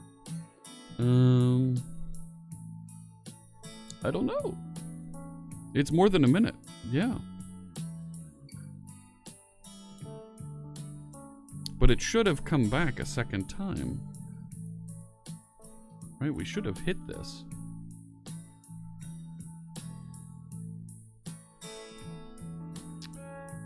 Query check interval in seconds. And it was 60.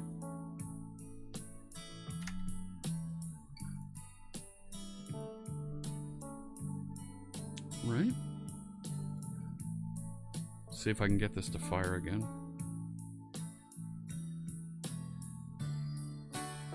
I wish there was a way I could track that and I could see exactly when it is making that check. But would be really nice. No. So I just did an unfollow refollow from the dev intersection account and it didn't pick it up.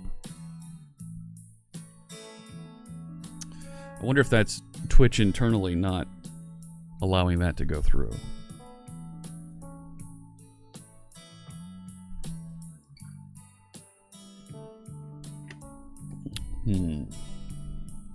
Well, I can save on APIs by not hitting this a second time after that triggers. Right, if there's nothing on there. Right?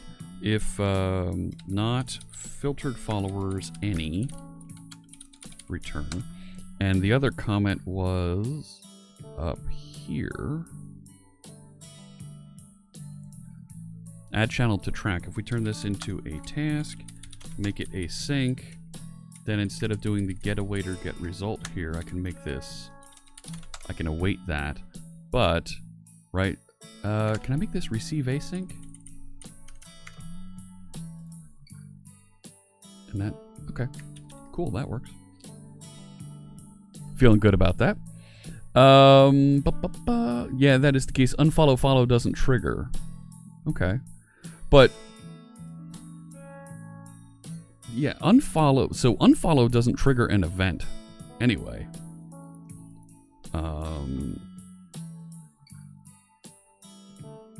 Let me see if I can... Right, it doesn't trigger an event, so there isn't a way... And this is the problem that the Stream Elements widget here has, is that it doesn't see, it's not picking up the unfollows, so it just continues counting. So when somebody clicks unfollow, this doesn't update appropriately. It doesn't synchronize every so often and say, oh yeah, the real number is actually this many fewer. So, and that kind of makes sense. It's just tracking that interaction. So here we go. This user, right now it's attaching. There it goes. Right, so now it's going to watch anybody who follows going forward. Right, here we go. Filtered followers. Right, so there's the first catch. Are there any in the list? No. So, right.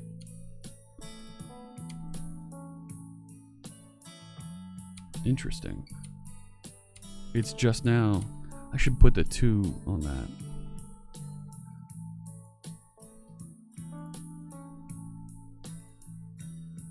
Put the 2 array on that so it casts it immediately. Finishes doing that calculation. Right? Does that do check from followers of channel? Well, that's right. That's what I'm doing. Up here is I'm adding right the channels to follow right there. So, hey, Codebase Alpha, good to see you. So I just clicked dev intersection follow again. It's been a minute or two. See if it triggers this. There we go.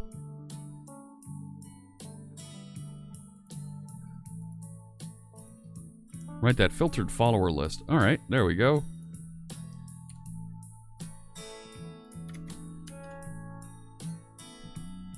New follower on channel. Got it. All right.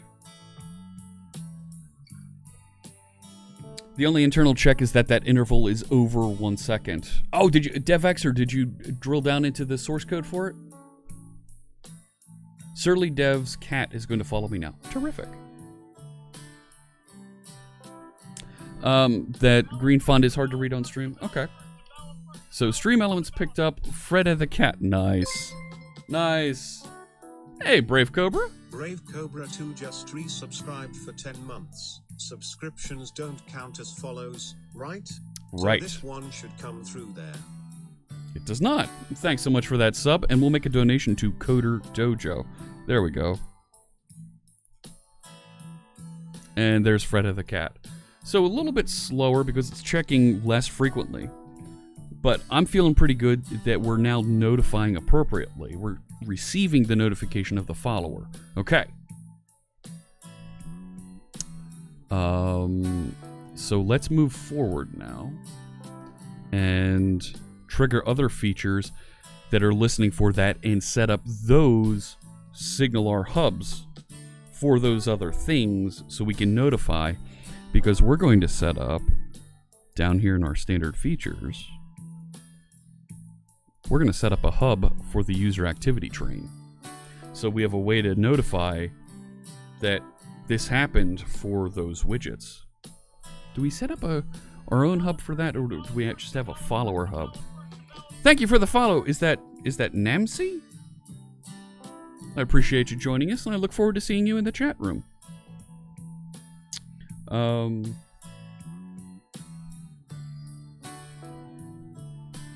That's not too bad.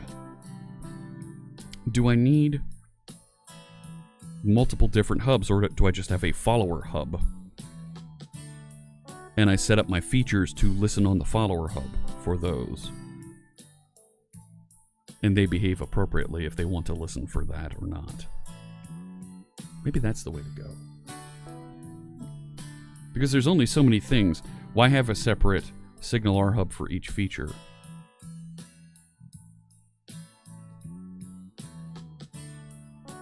I think that might be better. What do you think, chat room?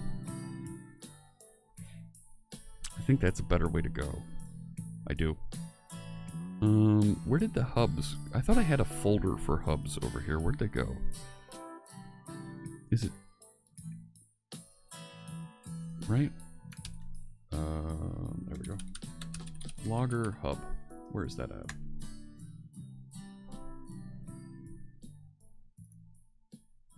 Down here under services. Okay. If you can find one object type to service all the features, one hub would work, says Freddy Condiment. Yes, it would.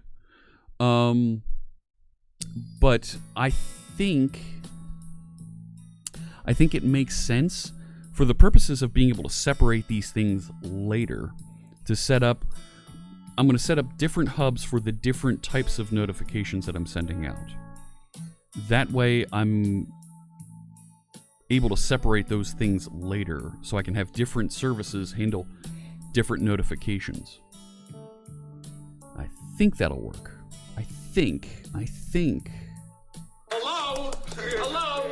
Anybody home? Hey, think McFly, think. I am thinking. I am. Really, I am. All right.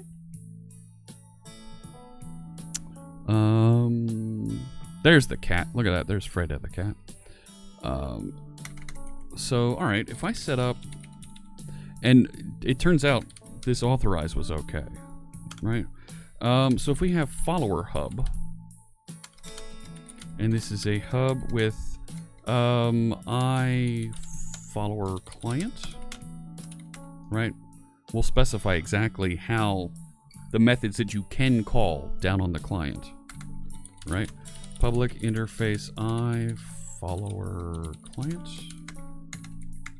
And I want to be able to call a task out there called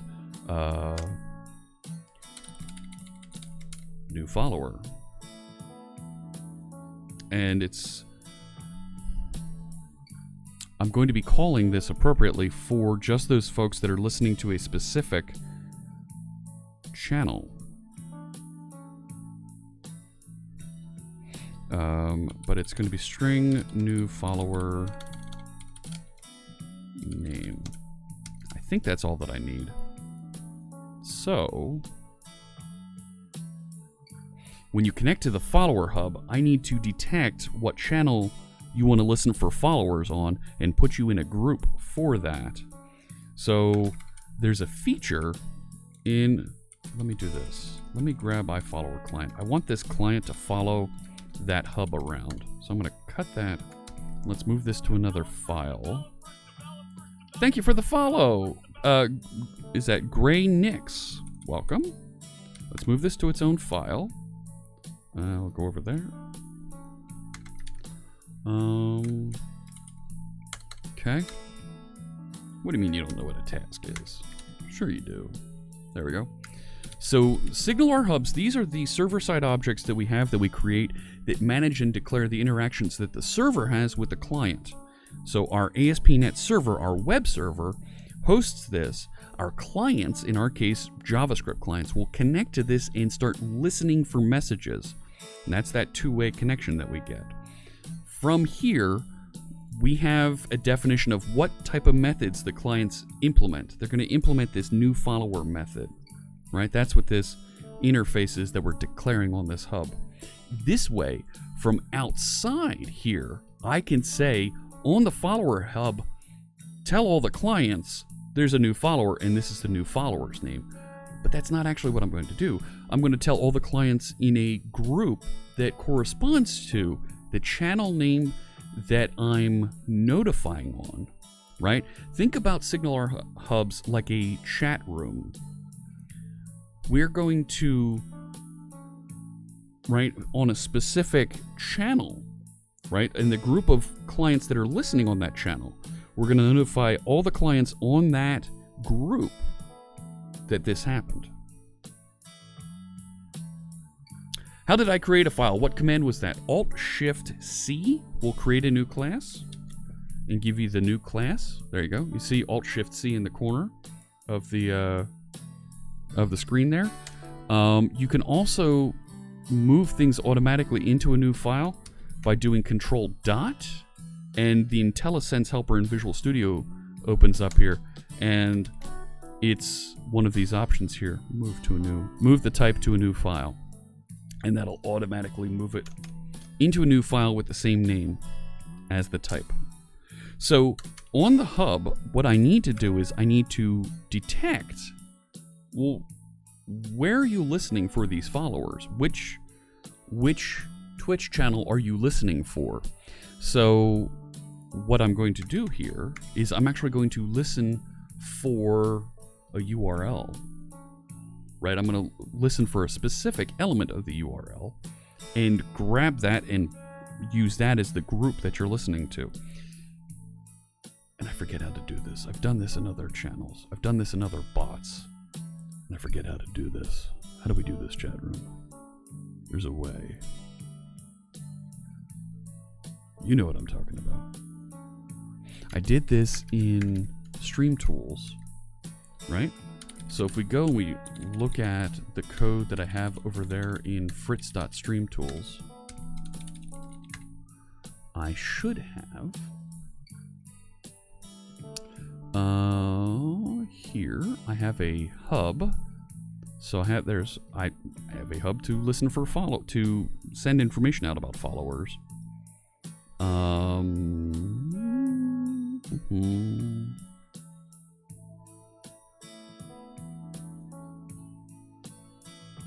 thought we were passing it in. We do that by checking the source code on GitHub to see how we did it before. Yes. So we were requesting the groups argument and passing that in. That's fine. We can do that. That'll work. Is that a Chrome plugin for GitHub? Firefox, but yes. This is called Octotree. You can see down here. So I'm going to add to the group. Here's the... For this connection ID, they're listening for this group. So that I know when I notify everybody in that group, it's going to hit this appropriately. So let's pull off of this a group, a channel that we're listening on. So var listening channel to listen to monitor equals this. Right, I should be able to get the context, not the connection ID. Yeah, let's get the HTTP context and request query. The key we're going to look for, let's call it channel, and that should be a string coming off of that. Right? Is that a string now?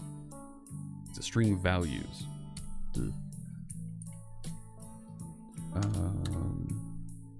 Well, that should work, right?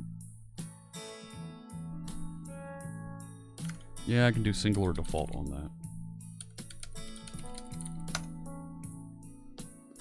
that. And get that link updated. There we go. So this should be a single string. Good. So I can say this dot groups, add to group async. The connection ID is context connection ID. The group name is the channel to monitor. So now I have a group called whatever that channel is that you're monitoring that you pass in on the channel argument. This way, from outside, from my follower service actor over here, I'll be able to say, notify on the follower hub everybody that's listening for the C# Fritz channel, there was a new follower. And all the widgets that are pointing to it should be able to light up and work. But I need to get that context in here. So that is an iHub context. And the type is going to be follower hub. And the context abstraction, right? That's the follower client, right? Do I have that right? Follow hub context. We'll call it that. And I will stash that here. There it is. Right there. Okay. So what I should be able to do now, if I scroll down here to when a new follower is detected, instead of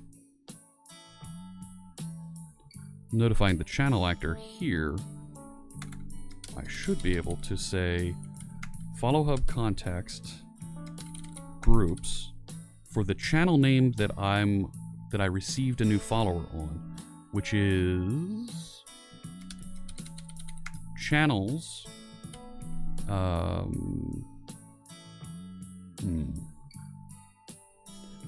new follower dot to user ID. So I'm looking up that channel, and it's going to be item 1. Oh boy. Item 1 is the channel name. So let's call that channel name. Wait, why did I do that? I'm up here. I can go back by doing Control minus, and it jumps right back.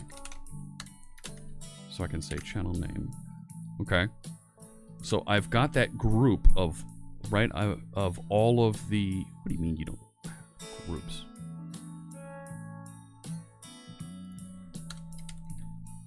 What do you mean you don't have groups? Groups. There it is.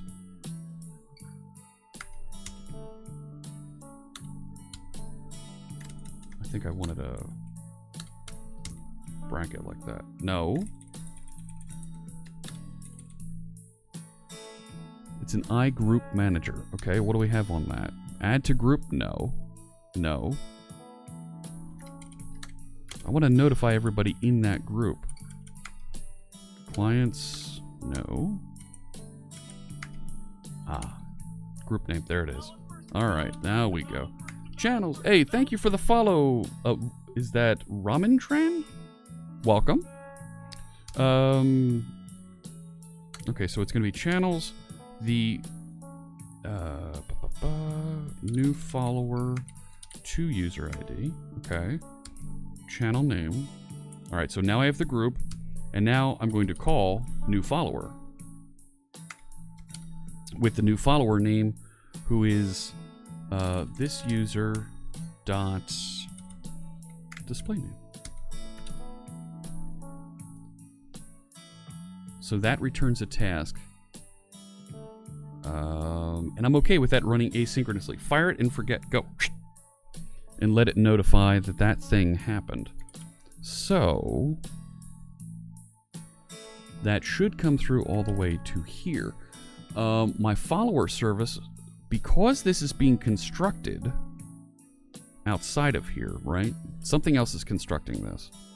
It is right there in the channel manager actor.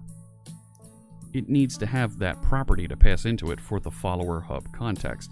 Fortunately, we have access to... Where is it? I thought we had access to...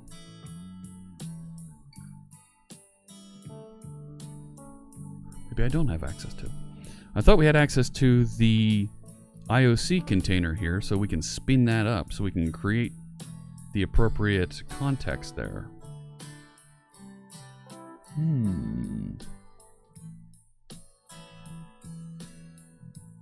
Right, well, okay, they're passing it in here.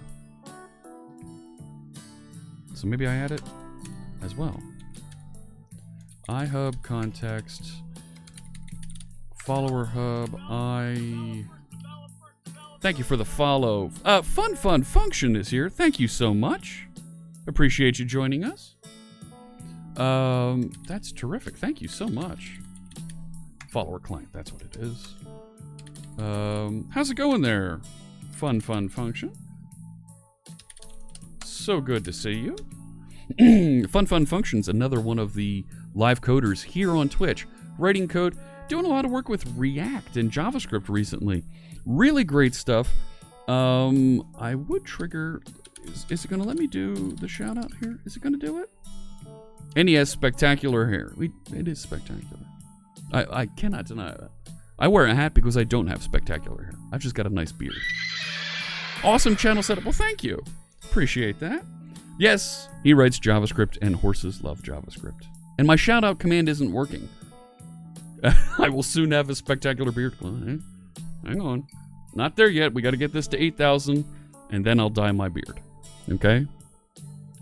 That's right. Too many JavaScript commands. Squirrel. A little distracted. Sorry about that. All right, so now I can, when I create my...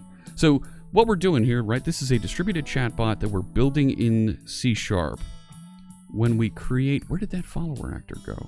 Here, no, that's not it. When we create a new... Here. Right? I want to pass that along. Ah, there it is. So this is our SignalR hub that we're going to have available to us. Right, that does that automatic notification. So I'll do this. I need to do a props create for the actor model. Ooh. Right?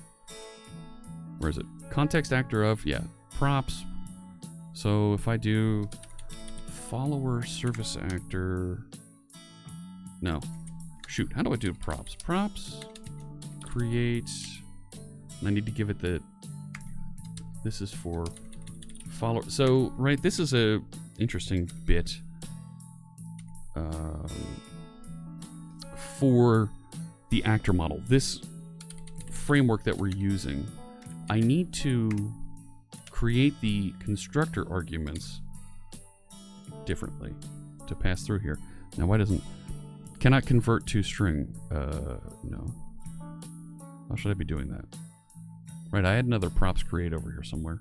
When in doubt, copy how you did it before. Right? Props create, it's a parameter, it's an array. So if I do it like this, right? And that should work. So, no! Why isn't that working? Can I convert from actor, context actor of, am I missing something? No.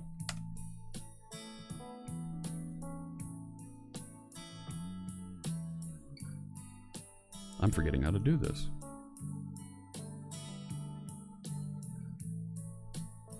I forget how to do this. I do it over here in the startup. I do this. Props create, system actor of rats. Oh, wait a sec. Where'd that error go? And I'm not getting the error marks here in the gutter anymore. If I do system actor of...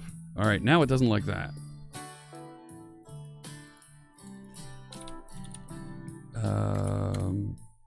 Where am I saving? I'm stashing the system somewhere. The system? Or I'm not. Props create, and then I should be able to create it from those properties. Can I turn on the active file in the Solution Explorer? Sure. That is, which one is it?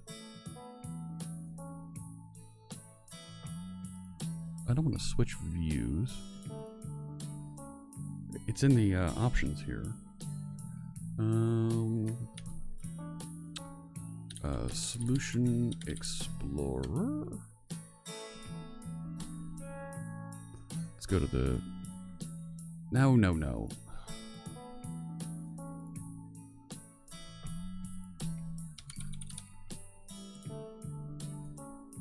Shoot, where is that option? Active file. Right, the active file and solution. Track active item in Solution Explorer. There it is. There you go. Channel Manager Actor is where I am here. Right. Context. If I say props. No. But if I say actor of, we're creating an actor. Properties and then the name. Oh, man. Interesting. Look, did you see that? Look at this. Actor of with the type, and it That's without the type. I don't need to pass the type. Now it works. There we go. So now it'll pass in that context. So this object, oh my gosh. All right, let's back up here. This was a little confusing. Dear Lord, my apologies. Okay. This follower service actor, this is going to run in the background and monitor Twitch for new followers. I want to notify objects, notify listeners, clients. So to do that, I'm going to use SignalR. Well, to get access to that SignalR service that will broadcast those notifications, I need a hub context that points to that follower hub that does the notifications. To pass it into here, into this thing, I need to, when it gets created, pass it along into it. So in order to pass it along at the construction of it, I need to change the signature so that I'm creating a follower service actor with a constructor parameter that is that context. In order to pass that context into here, I got to walk the chain. I got to walk up to when the channel manager is created and make sure I pass in that context appropriately and pass it along to the follower actor. But here's the thing. This now is broken in startup down here because the create method that goes and creates that doesn't know how to pass it along. It doesn't have that new context here. So I need to add this additional context so that when I create and pass it along, context. Fix your spelling already.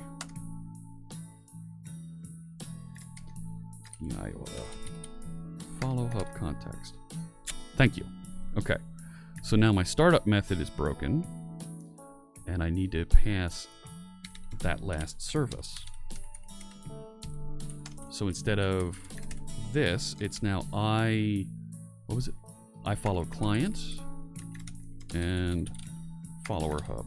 Because the follower hub is what will notify all the clients, right? This is the server side component that has that two-way connection to all the clients. And it should notify. Brave Cobra says, now we have the problem of a singleton depending on a transient. That's okay. That's okay. Because it'll just build other ones out there when there's other things that depend on it.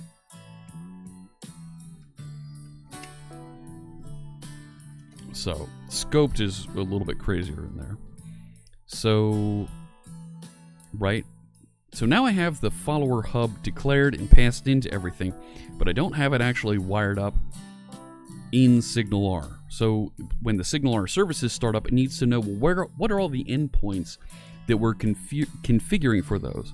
So SignalR is added and defined as a service for ASP.NET Core here in the startup method for configure services.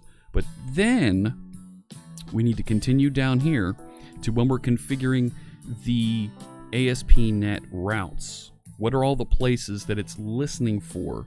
And we need to add a route for that hub as well. So I will add map hub, follower hub, and the location that we'll listen to will just be /followers. Let's call it follower hub.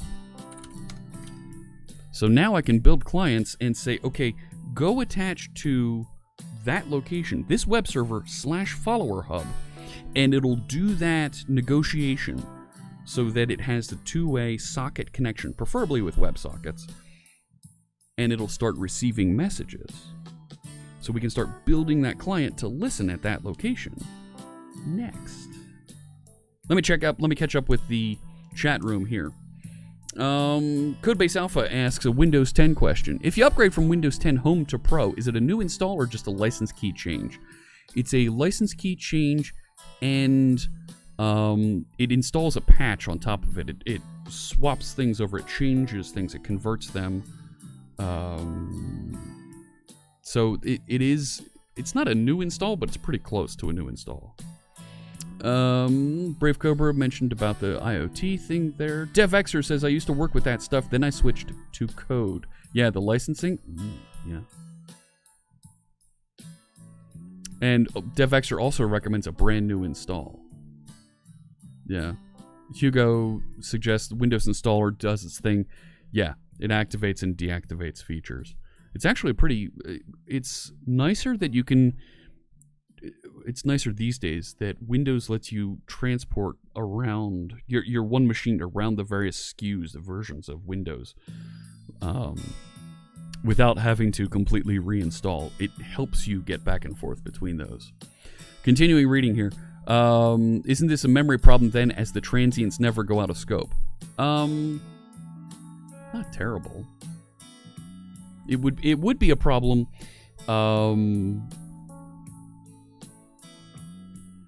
It would be a problem if we had a singleton that a transient depended on, because we'd constantly be getting rid of them. The Bossa just resubscribed for 2 months. Cool. Thanks so much for the resub, the Bossa. I really appreciate that. And we'll make a donation to Coder Dojo. Let me continue reading here. I think we're okay here, because it would just start up another transient. If I needed another transient, right? But since I only need one, who cares? You think I'll run into an out-of-memory problem?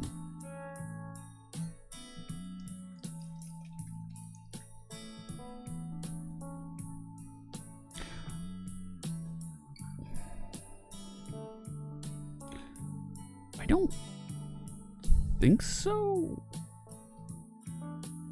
I don't think so. It's the other way around. Well,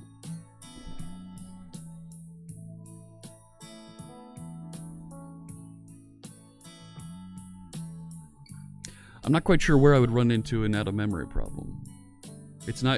I'm not requesting additional ones.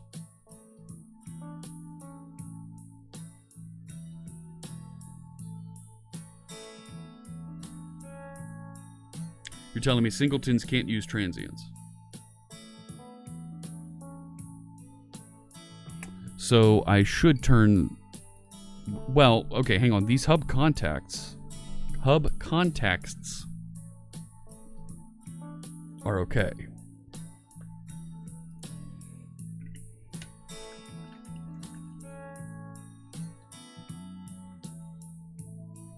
See, I know I can, if I change this, particularly here, right?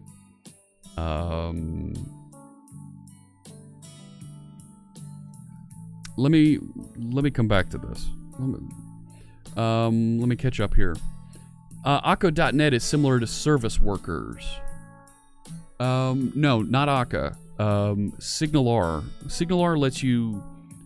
It is what'll give you that network connection back and forth between a server and a client. Service workers are a way for you on a client to run background threads.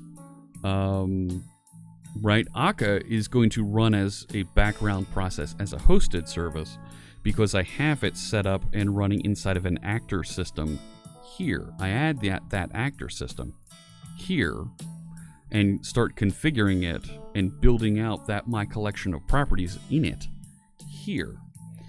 So it's not a service worker, it's a background service that's running. It's similar. Continuing down there, Little E Blaster is here. Hello, Little E Blaster.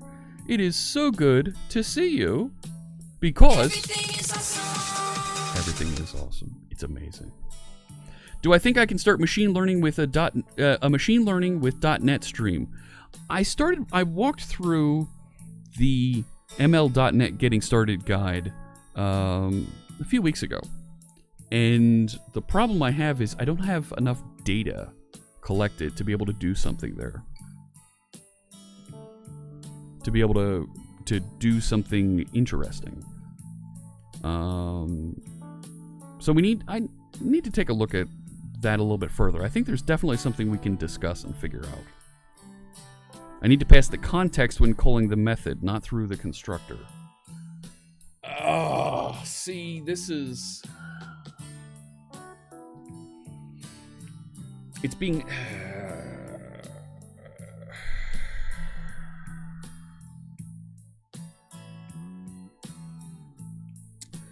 the challenge...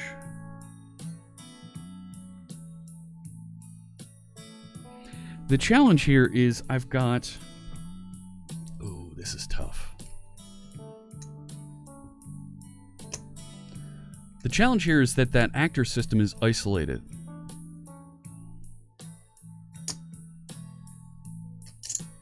And these objects should be singletons over here.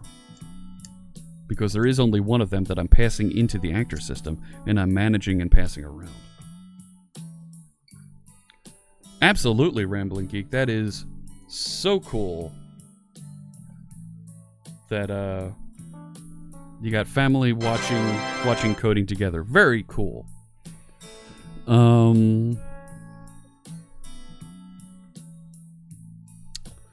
gonna put a note in here.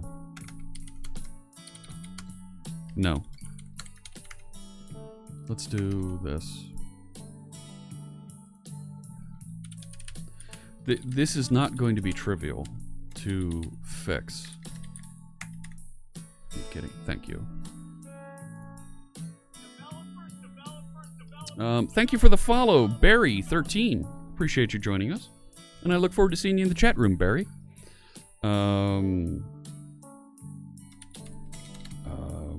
Memory leak possibility. No, memory...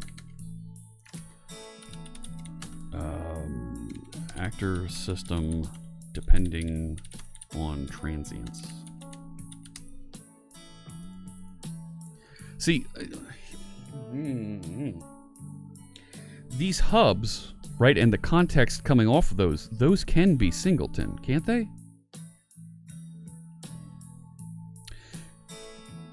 Because right now I'm hanging on to that hub here for the duration of it, which will be a singleton.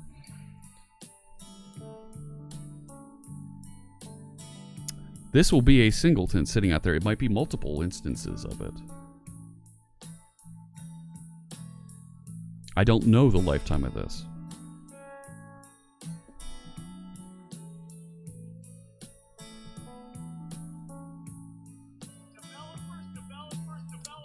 This is going to be a tough problem.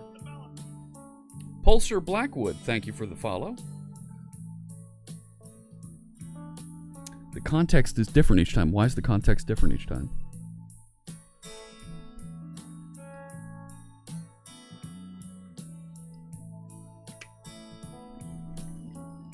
We ran into this issue before where we had multiple different contexts being passed around. And I'm quickly running out of time here. I have a tight schedule today. This always happens. I need to push back on things so I can go for that third hour here.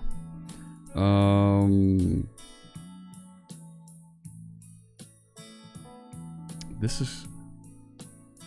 I see what you're saying. I wish there was like memory considerations here. Right? Because when I request one of these, there's no information here about it. ASP.NET Core inject iHub context. Right? Sending messages from outside. You can access an instance via dependency injection. You can inject an instance into controller, middleware, or other DI. Use the instance to send messages. Great.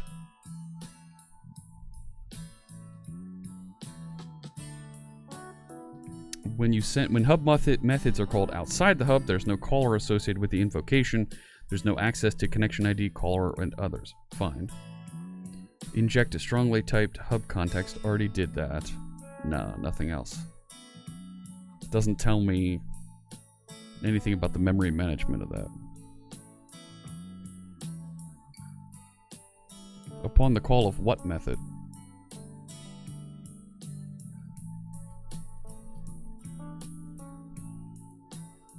Is there a different version of this article on 3? No.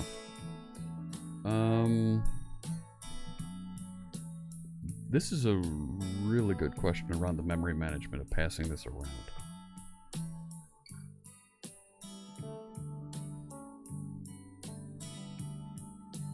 Right, because the other option is don't fire up and get access to that hub context until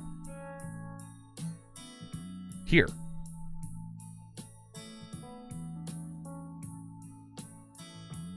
Yeah, the invocation.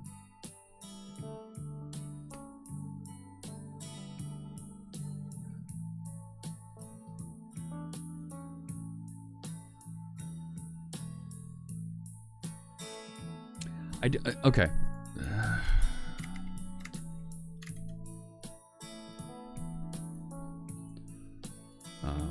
iHub context. This is something I want to. Part of me wants to ask some of the folks on the SignalR team to look at and help out with. We're creating and injecting SignalR hub context into a singleton. This probably isn't a good practice, and we should inject the hub context more closer to when it is needed and dispose of it at that time. Yeah. No, I didn't want... No! No! Stop that! Stop it! That's gonna be a bug, but that's... Yeah, that's... we're gonna need some help on that one.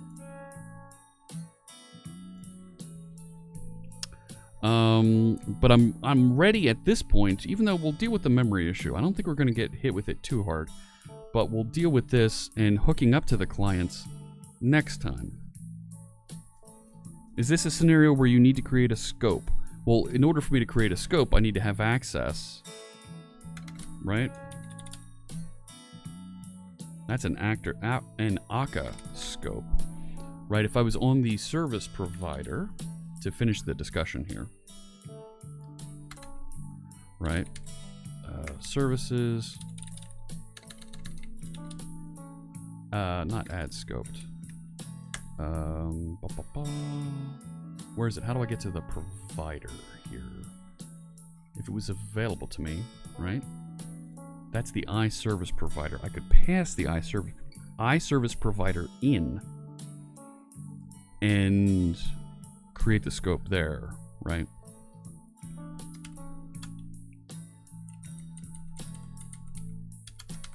Yes, we do have a friend of the stream on the SignalR team, the Brady Gaster, right? I could say provider dot...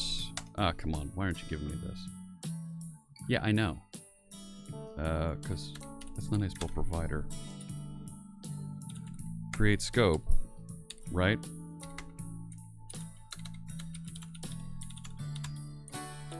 And then I can say scope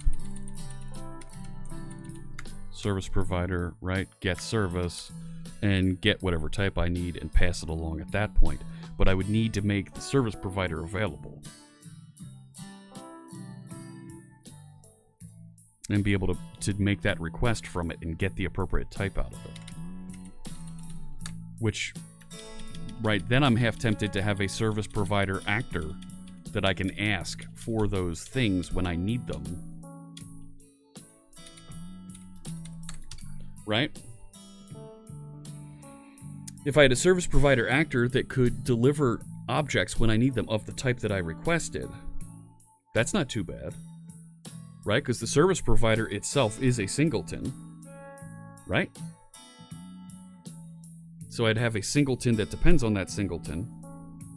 No problem.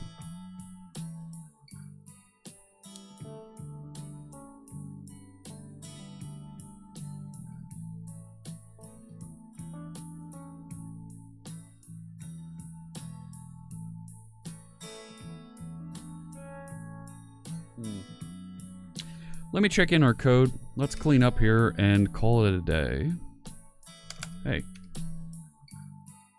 That I shouldn't be there. There we go. So, it's a very interesting problem that we're going to need to resolve. Alright, let's wrap this up.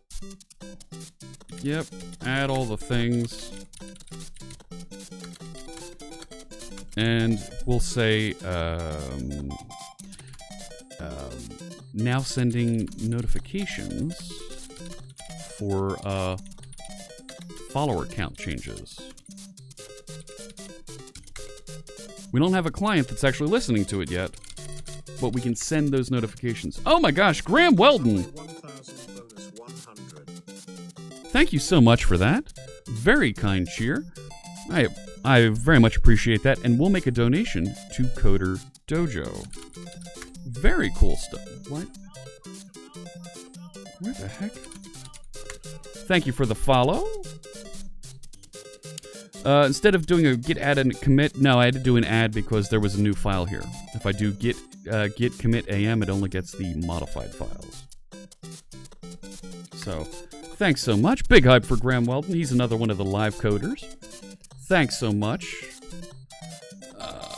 All right, let's take a look at who else is streaming out there right now. And see if we can set up. Wild Genie. Thanks so much for the cheer.